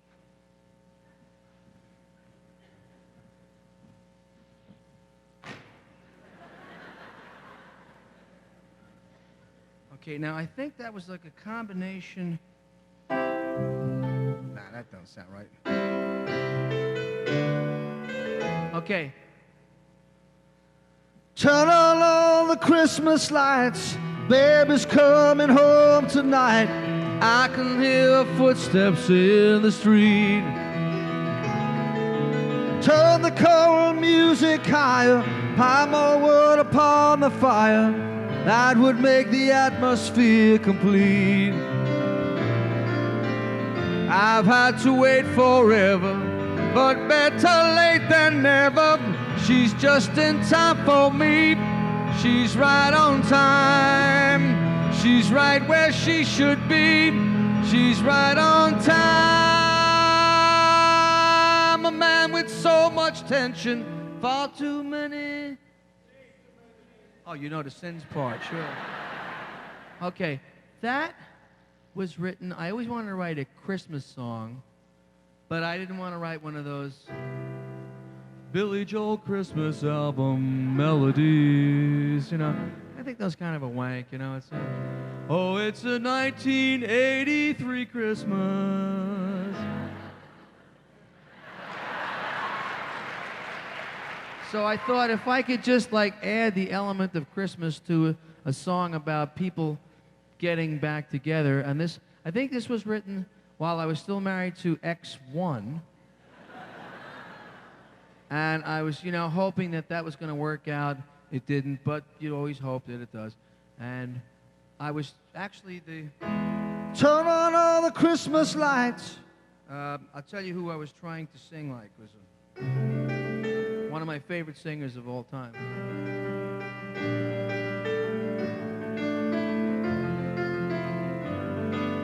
This goes back to 1969. Come down off your throne and leave your money alone. Somebody must change. You are the reason I've been waiting all these years. Somebody holds the key. It was a guy named Steve Winwood. Think about it. He had a recent hit. There must be higher love, whatever the words are, I don't know. And so I was trying to sing like Steve Winwood, who was another guy who wants to sing like Ray Charles. And it's amazing, there's all these white guys running around who want to sing like Ray Charles. Like, okay, one of my favorite bands in the 70s was Led Zeppelin. Right? I've been dazed and confused for so long, it's not true. Why did a woman never bargain for you? Oh, baby, baby, baby. And I met Robert Plant. He's a skinny little English guy with blonde hair. And I'm like, how did you come up with that vocal style? Well, I was trying to sing like Ray Charles. I met Rod Stewart, right? I'm on the road. There's Russ. Wake up, Maggie, I think I got something to say to you. It sounds like he's got a sore throat all the time. It's late September and I really should be back at school. I said, how can you sing like that? He goes, well, I'm trying to sing like Ray Charles. Steve Winwood, trying to sing like Ray Charles. Joe Cocker, carrying through the bedroom window, pretending I sell a spoon. And I asked Joe Cocker, I said, how did you get that great? He's from Wales. People don't sing like that in Wales. It's like right next to England. So why do you say that? Because, and to hear Joe talk regular stuff, it's Ray Charles.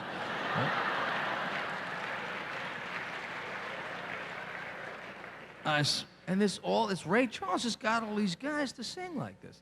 So I wanted to sing a song like that and introduce an element of Christmas. And that's really where it came from. That's a long answer to a really short question.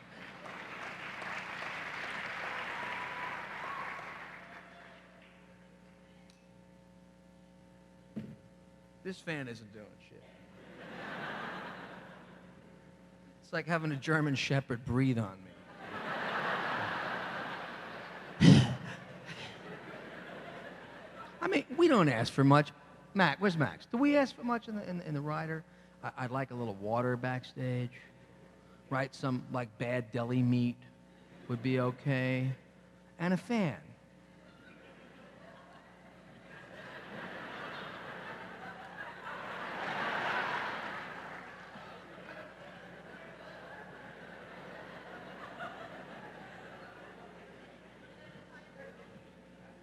Wait a minute, it's on.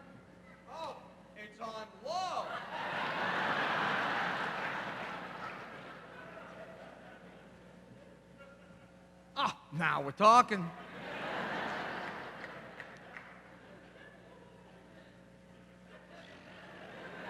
Okay, let me take another question here. So I went all the way to the back. I haven't been to this area for a while. Oh, the guy who actually took his shirt off to get attention.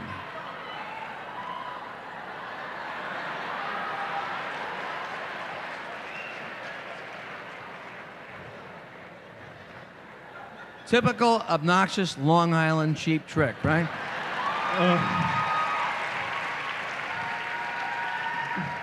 Billy, it's an honor to be able to talk with you.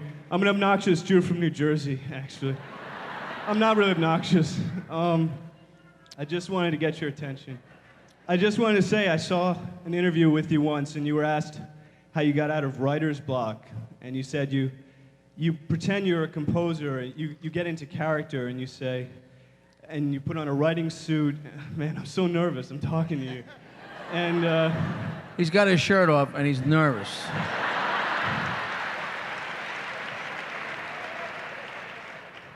And, you're doing fine. You're doing really well. Thanks. And I just want to say, I had writer's block. I was working on this song for months, and I was fed up with not finishing it. So I don't have the money for a writer's suit, but I did buy a bottle of wine, like you said you do. And actually, I found out I didn't have a corkscrew. I don't drink a lot, but just getting into character worked. And I wrote a bridge, and I want to thank you for your advice, although you didn't give it directly to me. Thank you.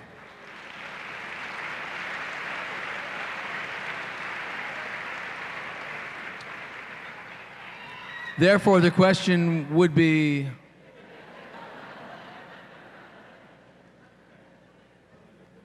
no, don't shut him off yet. I don't think he really got to the question. Yeah. Oh, sorry.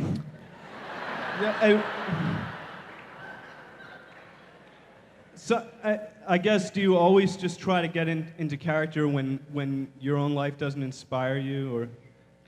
Okay. How do you get through writer's block? Yeah. How do you deal with it? Yeah. Okay. Fair question. A lot of times I'm stuck writing. I don't always know how to get something going. I'm one of those people who is a cold start writer. It's like this winter trying to start your car, okay? This is one of them nasty winters. Some people write all the time. Stevie Wonder writes all the time. He writes a song a day. He even says that. When you meet him, hi, I'm Stevie Wonder, I write a song a day. And I love Stevie Wonder. I think he's a genius. But, you know, I met him and he says, hi, I'm Stevie Wonder, and I write a song a day, and I thought, well, get it for you. You know. Like, I bet you we ain't gonna hear a lot of the lousy songs. You know, like, because that would mean you'd have an album with 365 songs on it. So, but he does that to stay in the mode. Now, some writers do that. There are some, it's like novelists. Stephen King knocks out one of these bestsellers every 6 months. This Pet Cemetery, and the one about the car, and he's like the most productive. How does he come up with this stuff every 6 months? He's got to be a very sick man, you know. But fertile, and you know, he's brilliant. He just keeps, and then there's a writer like J.D. Salinger who wrote 3 books, you know. But they're incredible books, and maybe he doesn't want to write any more than that. Maybe he's not inspired to write any more than that. So you've got to find your tempo. There may be times where you're hot and you write, and there's sometimes when you're not. And if you try to write, you try to force it, and you know it's not any good, and you drive yourself crazy and you're banging your head against the wall, sometimes it's good to just walk away and say, not right now, not right now. Even the greatest athletes who have all the fundamentals sometimes go into a slump. They just have a bad year. They're just not putting it together. They can't hit. And they'll go to psychics, or they'll do transcendental meditation. What was that movie with Bull Durham, when he wore the woman's underwear? He was trying to do anything, to break the slump. Sometimes it's just not going to work, and it's good to recognize that maybe you shouldn't try. But if too much time goes by and you haven't tried, you got to get back on the horse and ride again. And the thing that you're talking about was sometimes, and I don't know if you've heard this, if I get writer's block, what I used to do when I lived in Manhattan, I would go down to like some little joint in Little Italy or something, a little cafe downtown, in the village. And I would dress like Chopin-esque. You know, I would wear like a nice long overcoat, and I'd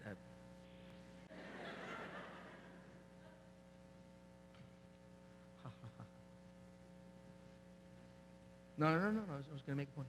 This is Max, my tour manager. And I put on a scarf. I try to look very 19th century writery. And I go, and I sit at the table, and I have a glass of wine at the table, and I have my notebook with me, and I didn't have a clue what I was going to write. But I would look like a writer, you know? I would just look real writery. You know, I'd have my scarf, and I would have my brow all furrowed, and my pen would be arcing above the page, and the waiters would be going, "Oh, it's, Mr. Joel is writing," you know, and they were all thinking that I was writing, and then the people in the restaurant would be going, "This is Billy Joel is writing," and I would hear and I'd think, "Yeah, that's right. I am writing. That's right, I'm a writer. I can write. They all think I'm writing. I'm going to write." And I would delude myself into thinking that I'm going to actually write something. And what I found was if you think you can, a lot of times you can. You know, it's how it seems to work. If you think you can't, you won't. But if you can psych yourself up to do it somehow or other. But this isn't like psyching yourself to get up on a stage in front of a performance. Some people ask me, they say, "How do you get psyched to go on stage at Madison Square Garden?" It's like, who needs to get psyched? You know, you walk from this quiet little dressing room, and you go on the stage, and 20,000 people go, "Ah!" And like your nerves go, and your hair on your arms stands up. I'm psyched now, man. I'm psyched. You know, you don't need to get psyched for that, because that's when. How do you get up for a show? Get up for a show. And I see Henley. Henley's on a treadmill before he goes out on stage. 30 minutes he's running on a treadmill. I said, "What the hell are you doing?" He goes, "Well, I want to get warmed up. I don't want to go out there cold." So, whatever you need, man. And there's some people who do these vocal exercises. I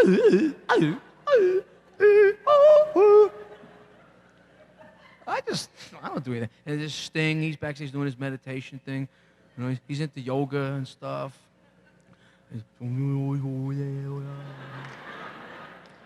Whatever it takes, you know, he's into this. He says, he said he can have sex for 8 hours, right?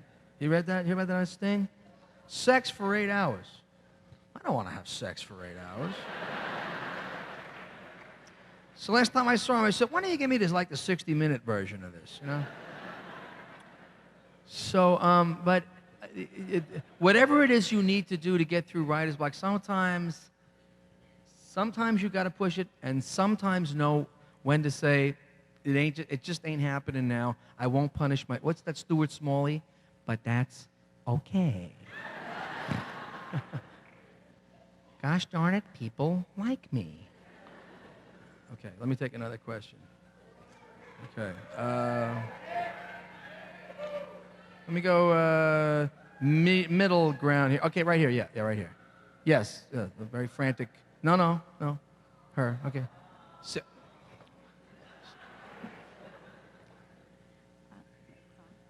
Okay, does it work? I don't. Yeah, you just speak Is forcefully. it working? I would have taken my shirt off, but I'm with my parents, so I don't think that's a good idea. Oh, that really gives them a great deal of comfort, I'm sure. I just. So next time you guys aren't around.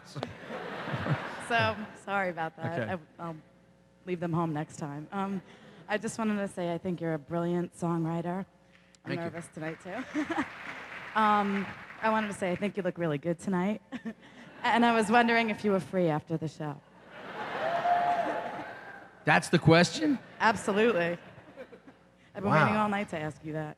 Okay, no, I'm not free after the show. I'm sorry. You're breaking my heart. Sorry. No, I have a date. I have a date. Sorry. That was it? That was the question? What am I doing after the show? I'm going, I got to go back to New York because I got to do something in New York tomorrow. And then I'm going to go home after that. But I do have someone that I'm seeing and on.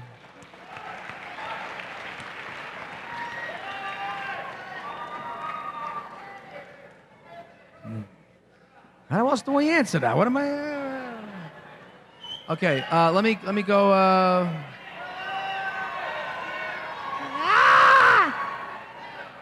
Okay, let's go to the front row. I've been in the front row a long time. Okay. Hi, Billy. Hi. What was I gonna say? All right, we've been to 5 of your concerts, and we paid an extraordinary amount of money just for you. I'm sorry. All right, I just want, we've been to 5 of your concerts here last year. I'm sorry. It's okay. We just want to know if there's anything you feel you can do with scalpers or anything, because we don't want to lose people like you having concerts around. We don't want you to like leave and be, not come Okay. Did you hear what she said? No. Okay. I will translate in my language. She said, is there anything that I think I could do about scalpers? I've tried to do whatever I could do about scalpers. I try to follow up on when I hear that people can't get seats or they got aced out of seats. And I know that the people who are really die-hard, music lovers to see anybody camp out overnight to try to get tickets. And for some reason or other, they always end up in the back. They never get the front rows, right? Now, why is that? If you knew you were the first person online, the dead of winter, 3 o'clock in the morning, freezing your ass off, and you got the right color bracelet, whatever it is, and you get to the ticket window, and then they say, oh, we're all out of tickets for the good seats. And you go, bullshit. Now, that makes me as mad as it makes you mad. You may not believe that, but I really used to get angry because I knew that people were camping out trying to see us. And a lot of nights, especially in places like the LA Forum and a lot of these buildings that had a lot of built-in weird stuff going on, you'd look down in the front row, there are all these, big fat accountants and lawyers, with gold chains and, sitting there. Well, I paid $500, so entertain me, piano man, ski. Got the shirt open to here with the hairy chest, with the woman with the big bouffant. Well, I'm with, Bruno tonight, He got tickets to see Billy Joe. And I'd be playing, I'd go, who the hell are these people? How did they get the front row seats? And it would happen night after night after night. And I finally got really, I said, we're not going to, and it was Christmas time, and I think it was like at the Nassau Coliseum, right? And I said, we're not going to put the first couple of rows on sale. We are going to hold those tickets, and we're going to do what we want with those tickets. So I didn't put the first couple of rows on sale. Now, I took the stage manager, is this guy named Bobby Thrasher. We call him Boomer. Big, huge guy. We dressed him up like Santa Claus, and he went to the furthest away seats in the Coliseum, people all the way in the back, and he gave them tickets to the front rows, right?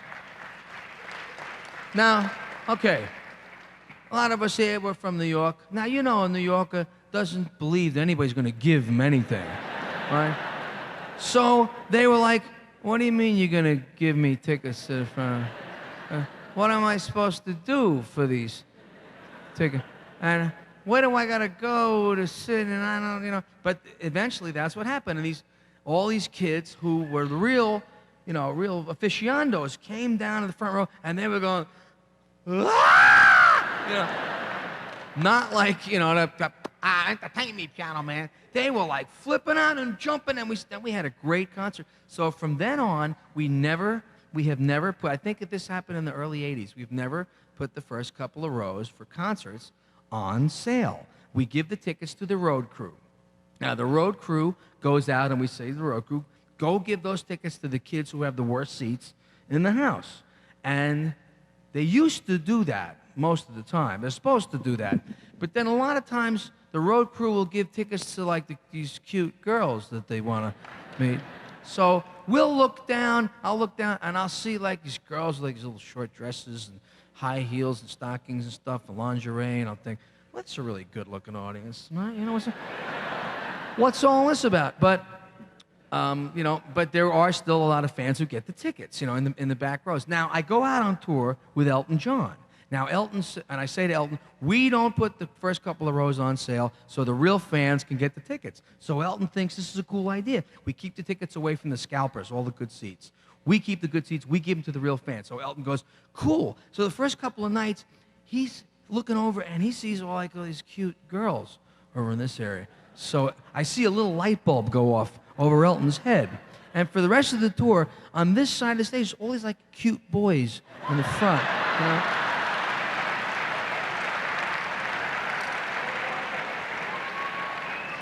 Fair is fair, you know. But I really didn't enjoy playing that side as much, you know. But don't get me wrong, you know, good looking. It doesn't hurt the show. You look down and say, "Ew, they're doing this with their little leggies," you know. And you go, "Oh, wow!" Hey. So I do get tired of the larceny in the music business, though, and the scalping. It drives me crazy. And I'm not saying I'll never play again, because I will play again.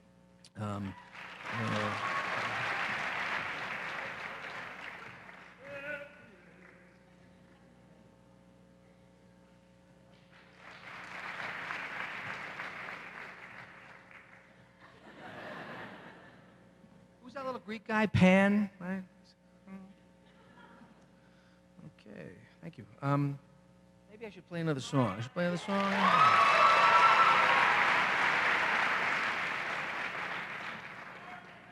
No, wait.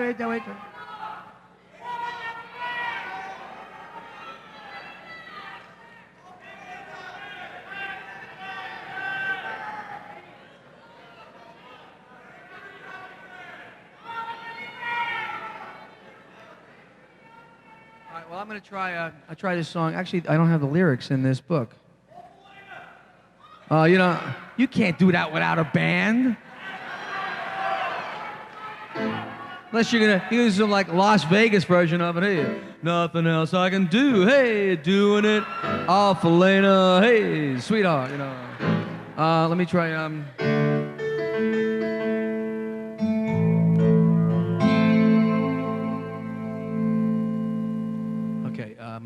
this is one of those songs that we don't have the lyrics in this book for.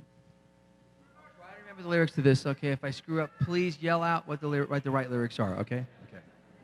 But I think this is apropos because I'm an islander, okay?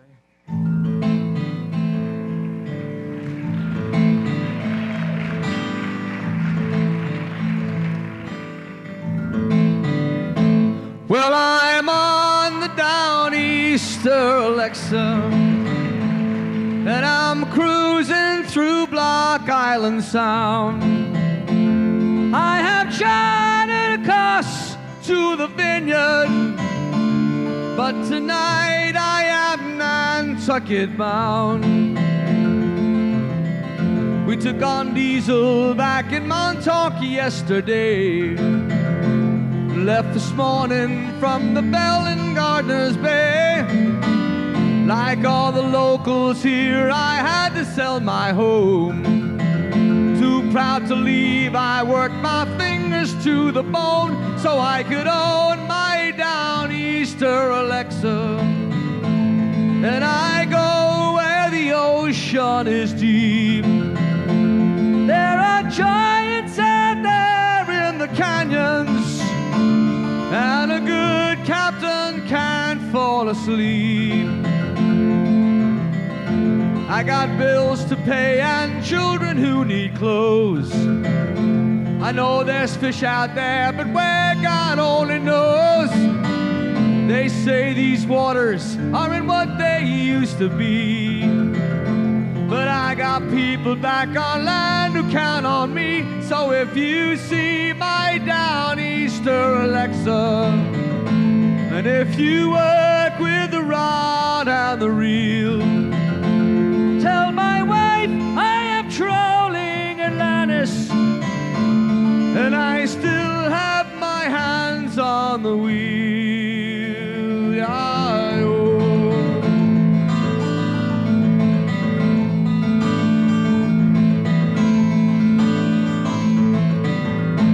Now I drive my Downeaster Alexa more and more miles from shore every year, since they told me I can't sell no stripers, and there's no luck in sword fishing here. I was a bayman like my father was before. You can't make a living as a bayman anymore. There ain't much future for a man who works the sea, but there ain't no island left for islanders like me. Yeah, yeah, yeah.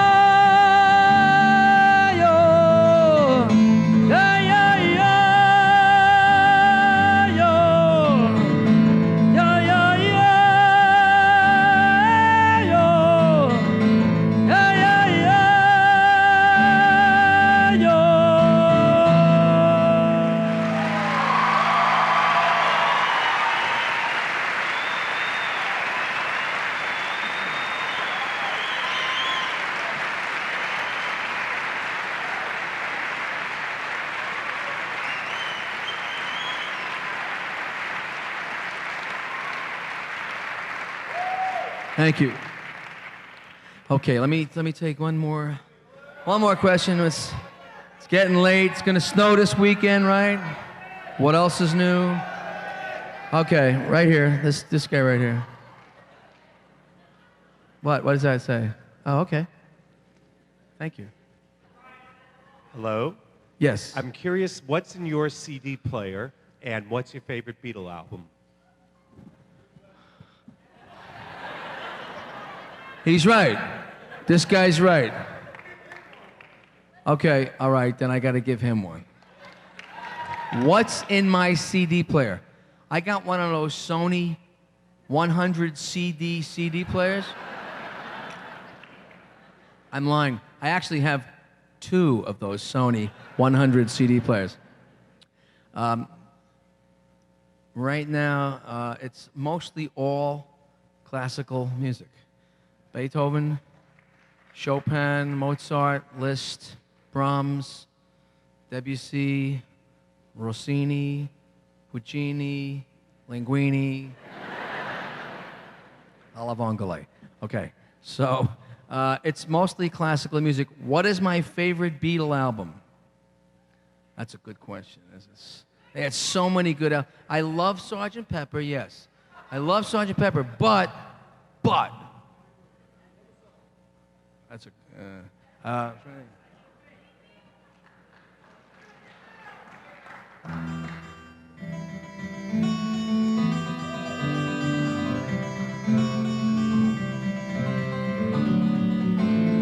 just seen hello.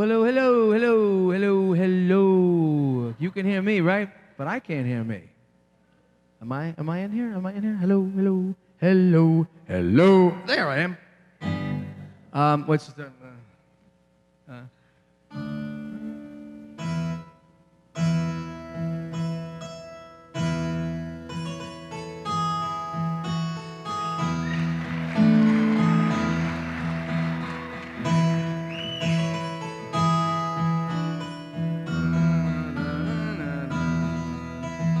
I once had a girl, or should I say, she once had me. I think my favorite Beatle album is Rubber Soul. I think it is. And this guy actually asked me, but I'd like to play my favorite Beatles song after I take this question. Okay. I just wondered what authors or poets you rely on if you go to writing versus composers and musicians for inspiration. Okay, well, I love to read, and I was brought up in a house that had a lot of books in it. We were always reading. We were always going to the library. We were always going to these weird, wacko bookstores. And my grandfather, my mother's father, loved poetry. He was an Englishman. He loved the Robert Burns and Shakespeare, and all that went on in my house. My favorite writer, my particular favorite writer, is probably, believe it or not, Mark Twain.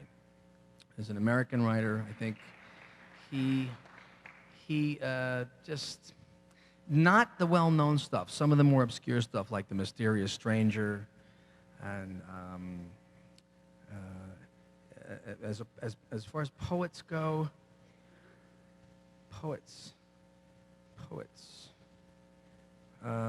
Shakespeare, I think, you know, sonnets of Shakespeare. I like so many writers and poets. I haven't figured out like who my guy is because I'm not a novelist, I'm not a poet, I'm not a fiction writer, I'm not a prose writer really. I write song lyrics. My favorite poet, okay.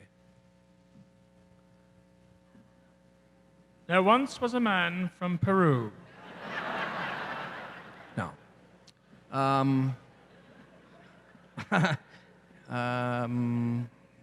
No, I would say it would be Dylan Thomas, William Shakespeare, Blake, Robert Frost, and you know, that group of guys.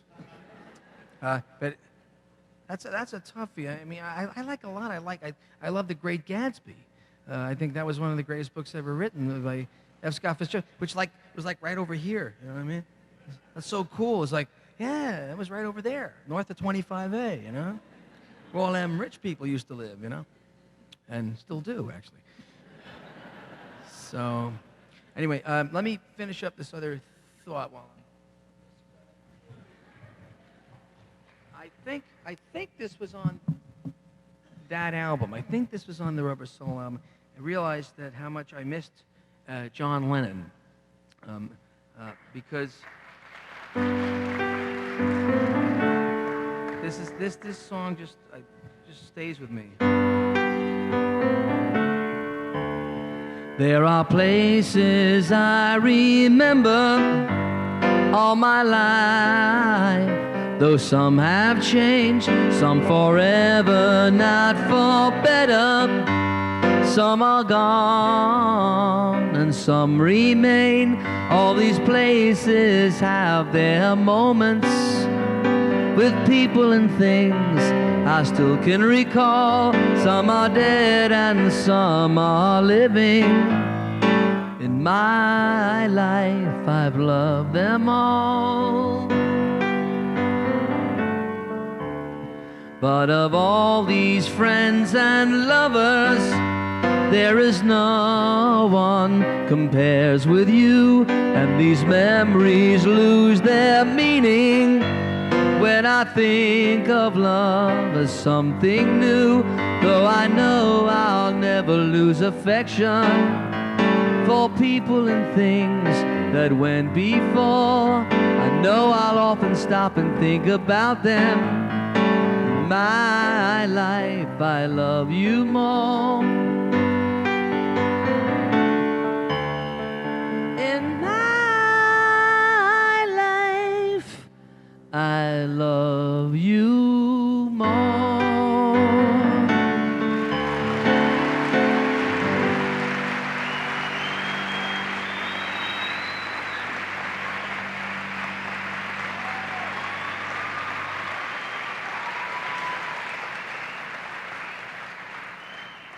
I'll never forget the first time I saw Bob Dylan wearing this thing, and I thought, what the hell is wrong with that guy's neck, man? I thought he was in some kind of traction or something, you know? Look at that guy, man. Have a war and peace, the truth just is. It's come you gonna glance. I found four-legged forest clouds, the cowboy angel rides. with his candle lit into the sun, though its glow is waxed in black. All except inside the gates of Eden. Oh, that's what it's for. Anyway, so this is the real old-fashioned one of these. Pain in the ass to get it tightened up. And from time to time, I do get my beard actually caught in the little spring part, and it hurts like hell. So it's not an emotive look I'm having, it's actual physical pain.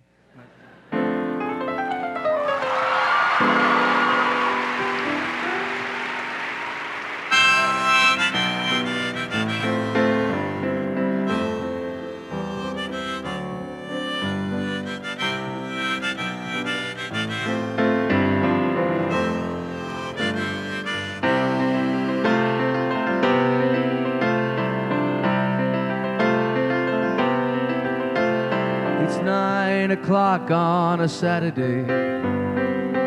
The regular crowd shuffles in. There's an old man sitting next to me, making love to his tonic and gin.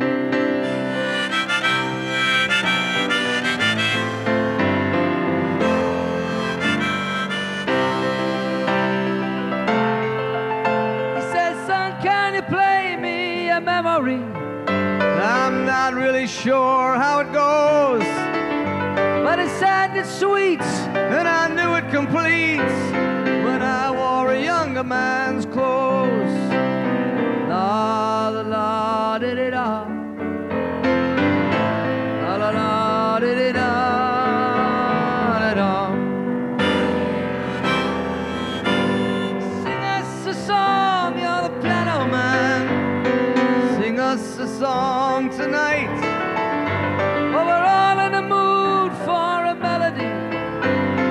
You got us feeling all right.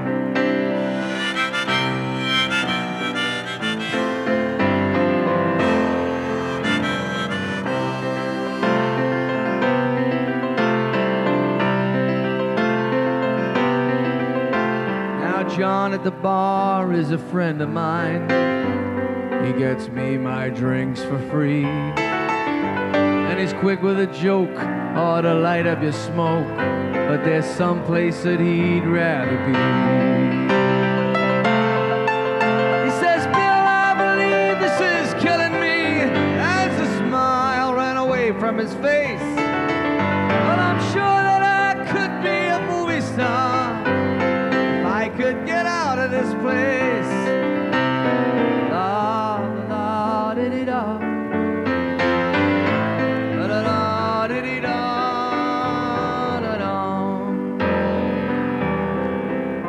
Now Paul is a real estate novelist who never had time for a wife, and he's talking with Davy, who's still in the Navy and probably will be for life.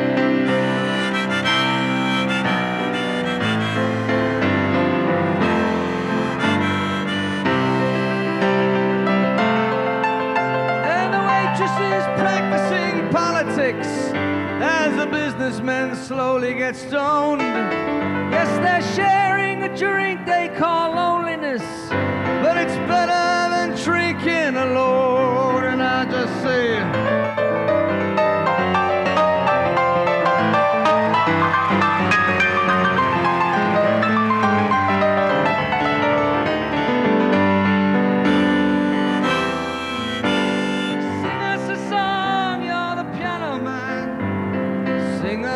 song tonight. But we're all in the mood for a melody. You got us feeling all right.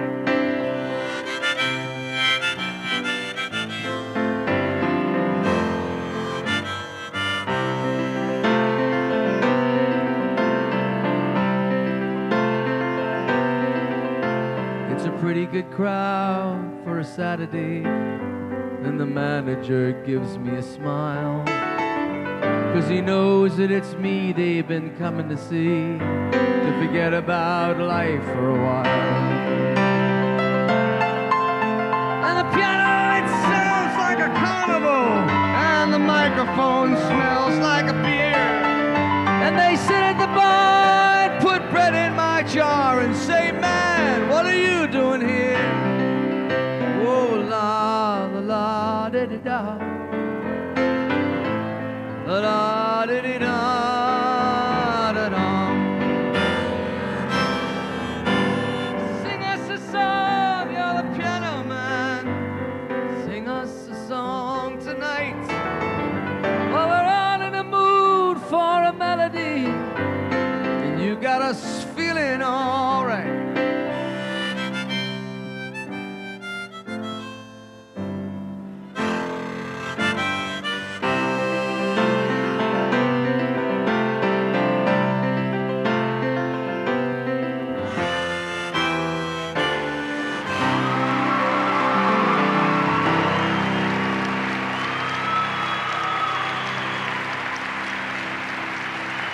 Thank you very much.